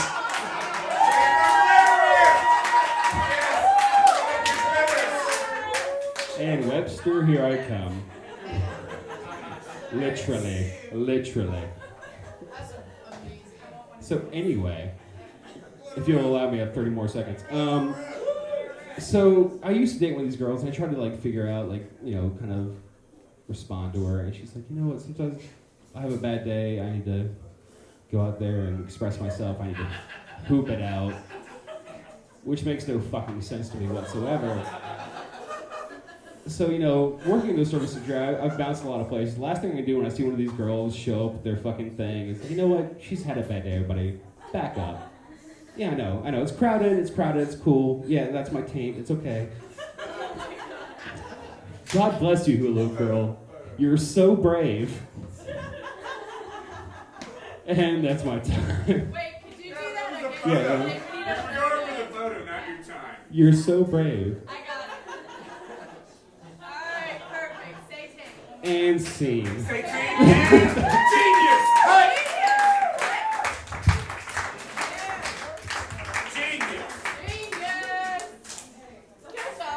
Keep it going, everybody, for Alex Neff and the glitterist. He found the glitterist. That's awesome. I want one of those. Oh my god. All right, you guys, you ready? We got a couple more. Y'all into it? Thanks for staying, all of you guys are badass for staying. This is when the fun starts. Hey, Kelly, why'd you write all the comedian's name on your fortune? What? Why'd you write all the comedian's name on a fortune cookie? I don't know. Maybe I will. That sounds good. I like cookies. One time I got so high, I asked someone to split a wedding cake with me. I was like, let's just order a wedding cake. We don't have to have a ceremony. It's just you can get different flavors, we can save it. And they're like, you need to stop smoking grass, because that's That's taking it too far. Okay. All right, your next comedian coming to the stage, where's Tommy? Tommy, make some noise. Tommy King. Tommy, have you ever been here before? Yes. You have once, and you moved away, and you've been gone forever, and now you're back. Is that what you're saying? Okay, awesome. Everybody give a warm national welcome for Tommy King! Keep it going, everybody, because we're still live on the radio. Did you guys forget? Live on the radio, live on IMABL, Tommy King. Everybody. It's all right. The NSA is listening anyway without the radio. It doesn't matter. But yeah, so I visited here last summer. I actually did some stand-up here, and then I had to move away for a little while, and that was very sad. But I like Asheville. When I was here for about a month, just long enough to figure out that Asheville is a town full of lesbians and hippies. And I'm not a member of either group, but I'm a fan of both. So I like it here. Having a lot of lesbians in town does make it a little difficult as a straight dude to try. Getting laid in this town is like shooting fish in a barrel when you're armed with a water pistol. It's like everyone else is wet, but that's not helping me any.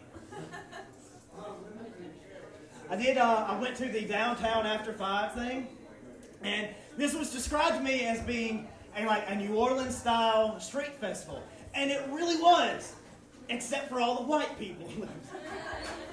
It was like a cracker-fied version of a New Orleans street festival. But I think one of the things I really like about Asheville is you've got your support local, this and that thing going on. I think that's a really awesome thing that this town does. So I support your local single moms. I went to your little strip club down there, the Treasure Chest thing. And strip clubs sound like a good idea until you get in there and you realize that you just ordered blue balls with a side of pink eye, and that's not as much fun as you thought it would be. I think actually one of my favorite things about being in Asheville is not being near my family. I'm actually originally from Northwest Alabama, and I actually attended a community college in Mississippi, which makes me fucking stupid. But I like being here because I'm away from my family back home. Amongst all the hillbillies in North Alabama, my family happens to be the billiest in all the hills. Last Thanksgiving, we're having Thanksgiving dinner, all the aunts, uncles, the whole fucking crowd's together. And I noticed that the table is very oddly shaped. Now it's still a rectangle, but there's something fucked up about this table. So once the crowd kind of clears off, I reach under and I pull the tablecloth off and I look at the table and I realize that we have served ourselves Thanksgiving dinner on a foosball table with the rebel flag painted on it. That's a white trash blue ribbon. That's all that is. It's time to get the fuck out of town is what that is. But I'm trying, like I said, I'm new to Asheville, so I'm trying to get out and meet some people, because every time I go to a bar like by myself, I feel like just some NSA operative just like keeping an eye on all the mountain hippies. You're just kind of standing over there going, Westwood Pub is all clear, send the drums downtown, it's good. But I did meet this one kind of a hipster chick. She told me how she's writing like a research paper on how like music today is used as a tool for revolution.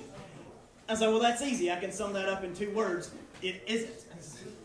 Music is a great way of expressing your ideas and your viewpoints on the world, but the only people listening to your music are people who already kind of agree with what you're saying. Nancy Pelosi is not going to have any life-altering epiphanies at her next Ted Nugent concert. It's not going to happen.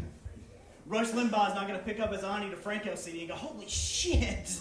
Oh, I've been such a fool! But I do think contractions are weird. Now, I remember as a child taking grammar classes, and when you first learned about contractions, where you take the word can't, the 2 words cannot, it becomes can't, would not becomes wouldn't, and so on. And I remember thinking that if we continue down this path, eventually we're going to reach a point where we don't even have words, we just have letters that represent words. And last November I had a real remarkable realization. I was taking a road trip to the ATL with some of my friends from the LGBTQ community. We're riding in an SUV with built-in GPS. I'm sitting in the back seat watching the NFL on an LCD HD TV when I see RG3 throw DT in DC, and I realize LMAO, OMG, I'm a prophet.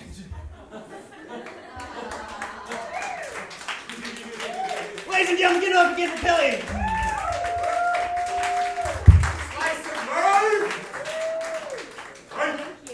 Keep it going, everybody, for Tommy King. Me and Michelle Sheave have matching tattoos. Slice of life comedy. Do you guys want to see this one? Why didn't I get this one fixed? Do you guys see it? I am AVL. You guys see this everywhere? Yeah. I don't know what happened, but it happened. That's temporary. I put that on there. That's right. Oh my god. It's blue henna. Oh my god. I wish. It's Chinese for my dad doesn't love me. So someone just spit beer out in the room. The thing is, yeah, okay, it's good times. All right, this when the show gets really interesting because it gets crazy. I have half of a phone number in pink Sharpie, and he has the other part. Together we can call someone, right? We're gonna call someone later, right? Someone important. Okay. And speaking of someone important, you guys are all important because I appreciate y'all being here. We have 2 comedians left, and we love the support, so thank you. Your next comedian coming to the stage is hilarious. I've performed with him so many times. We have performed with Seton Smith, and he has all kinds of credits. He's an amazing, amazing guy. He has his own show on Asheville FM. He's also in the band called The Critters. Everybody, clap your hands for Tom Peters!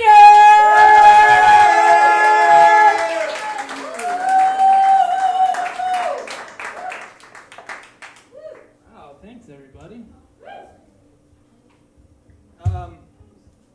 In addition to all those things that she said, I live kind of downtown, like right near this like sort of shitty sports bar restaurant. To protect my privacy, I'll refer to it here as the Wacky Wings Cafe. And it's also a music venue, and they get a lot of they have a lot of bands, and they get a lot of girlfriend punishers at the Wacky Wings. And for anybody who doesn't know, and why would you? I made it up. Girlfriend punishers are. It's not a paid porn site. Girlfriend punishers are a band that refuses to cut their set time short despite the fact that the only people still in the room watching are their girlfriends. Just kind of politely smiling, sitting there. Meanwhile, they're up on stage like, right, got a couple more for you. Some of you might recognize this next song from practice.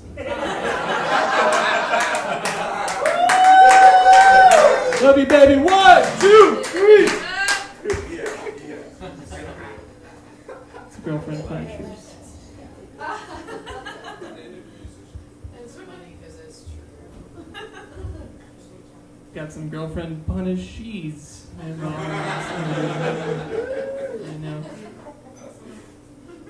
I don't know if I've ever performed surrounded by so much, like, equipment and speakers for a one microphone show. Like, sorry I missed sound check earlier, guys. Just ride the faders, we'll get through this one.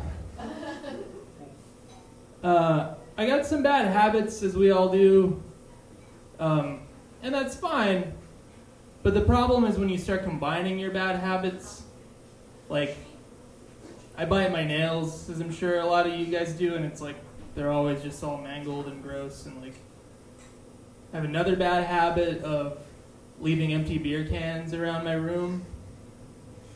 But when you start putting your discarded fingernails into your empty beer cans, you run the risk of accidentally taking a swig of day-old beer-marinated fingernails.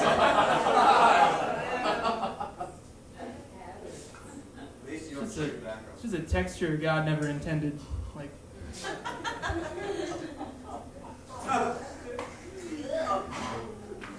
you don't want to do that before coming to a comedy show.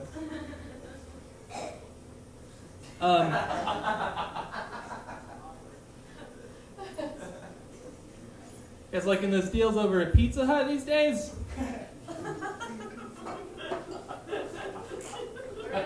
Just me? What's the deal? What's the deal? This guy is like, what deals?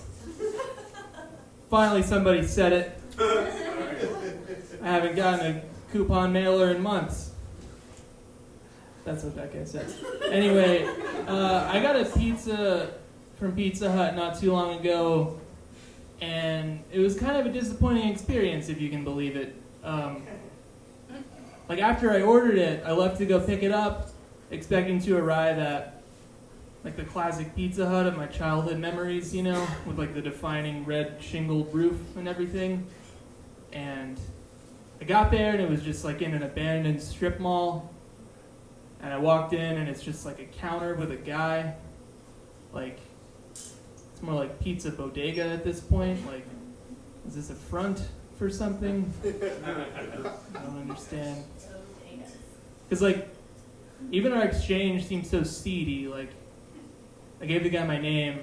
And I swear, he gets my pizza out, slides it across the counter, and opens the box to show it to me like it's a briefcase full of money. Does everything look all right here? I trust everything to be in order. I'll just have some garlic dipping sauce and enjoy this off of the hood of my car, thank you. Because, like, there's nowhere to sit, you know, like, Pizza Huts I remember were, like, so comfortable. It's like a jukebox in the corner, dim lighting from stained glass table lamps. It was like your favorite hipster dive bar, you know? You're just like, hey, bring me another pitcher of Dr. Pepper and put on Boys to Men.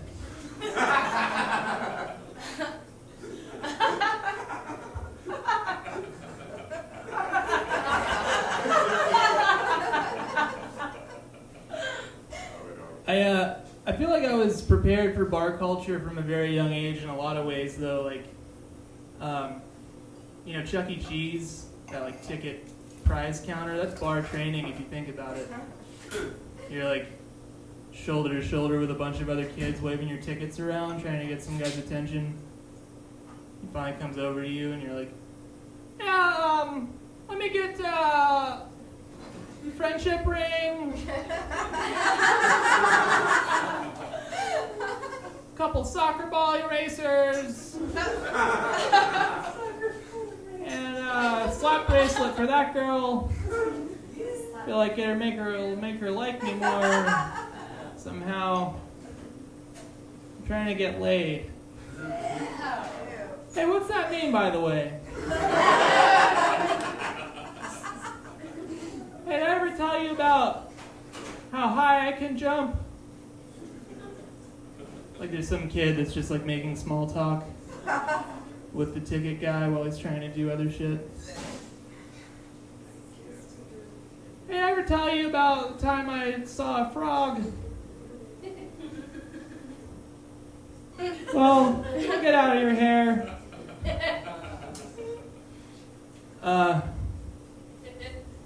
I got this idea for a movie, a sequel to Look Who's Talking,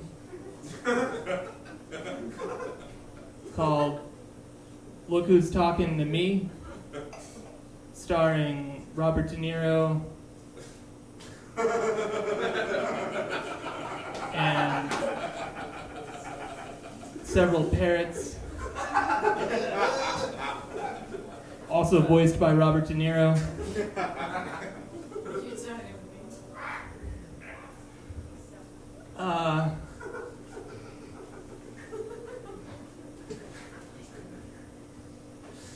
I feel like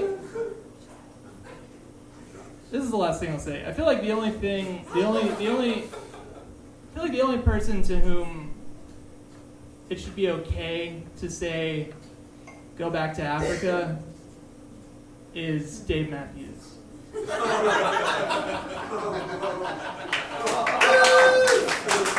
don't want any. Okay, thanks everybody. It's on. Bye.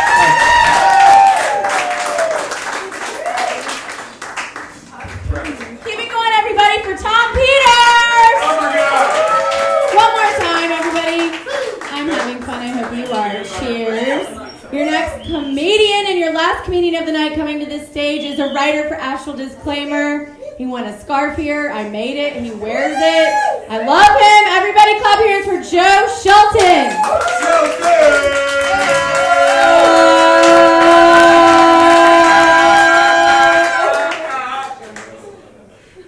Thank you. That shit was great.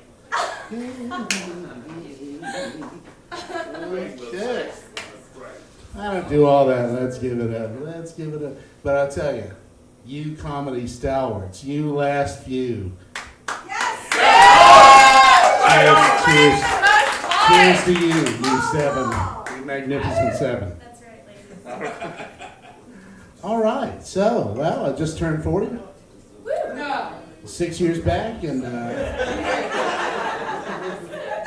your life, you middle-aged fellas, it weighs out into kind of two equal portions now, and one of those portions lasts 364 days, 23 hours, and 57 minutes, and it's full of dread and terror and fear and worry. And then for the rest of it, you get the mild discomfort of a prostate examination. You're number one. 2 thumbs up. I don't know what doctor you're going to.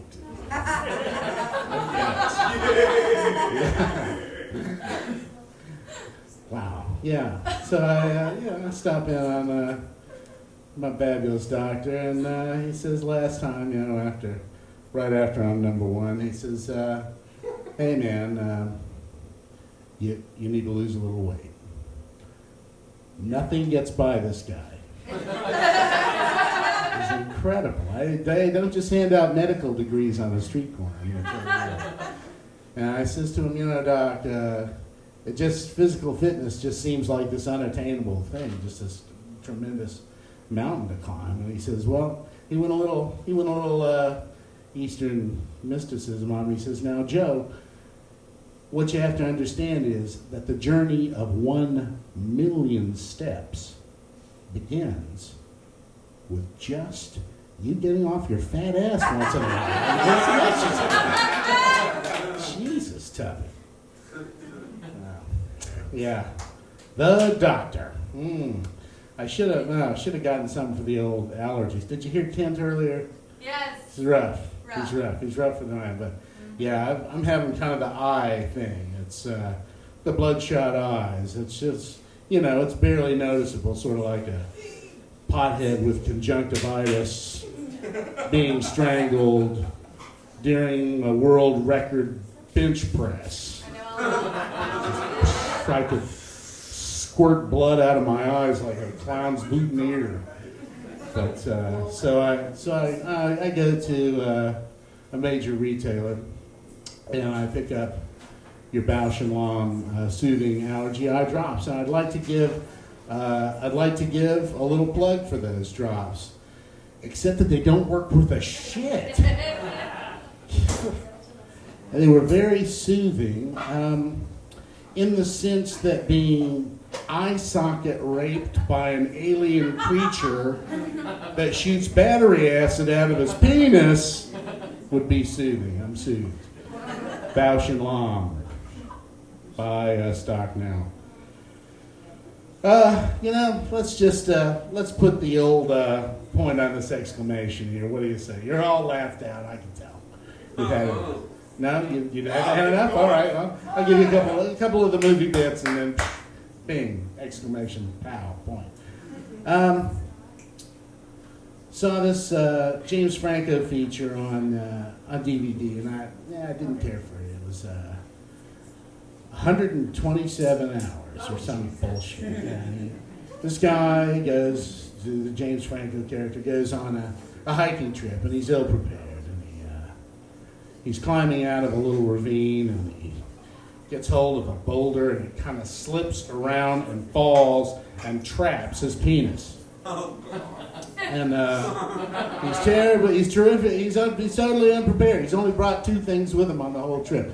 One is the Acme Corporation Quick and Easy Penis Remover, which has a penis-sized tourniquet penis removing scalpel, and 1,000 CCCs, CCs rather. I don't know what CCC is. That could be a quadruple. That's a whole other dimension. 1,000 cc's of the powerful painkiller lidocaine. And the other thing, penis removal kit, just a book, some light reading, quickly and easily removing your penis for fun and profit. So there he is. So there he is, and he agonizes over his decision. He's sure what's he gonna do? And 127 hours later, he dies. Yeah, that was it. And, don't see it. I don't like that at all. I like the uplifting features. I don't like those downer art films with James Franco, who's a terrible poet.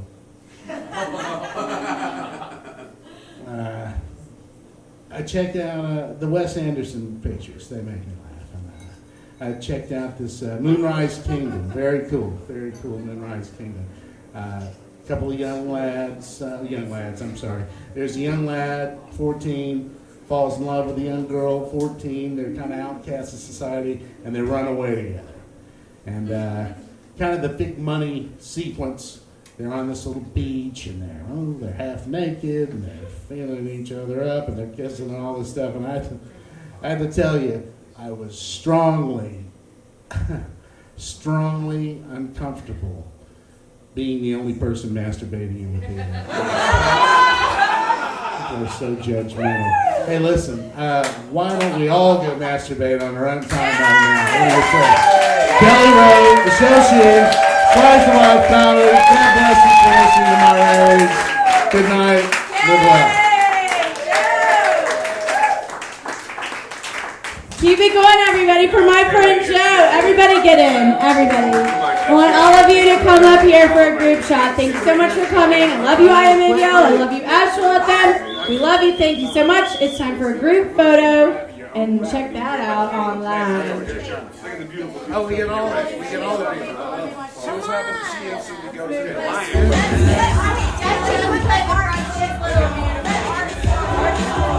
Come forward. I'll get that. We need beautiful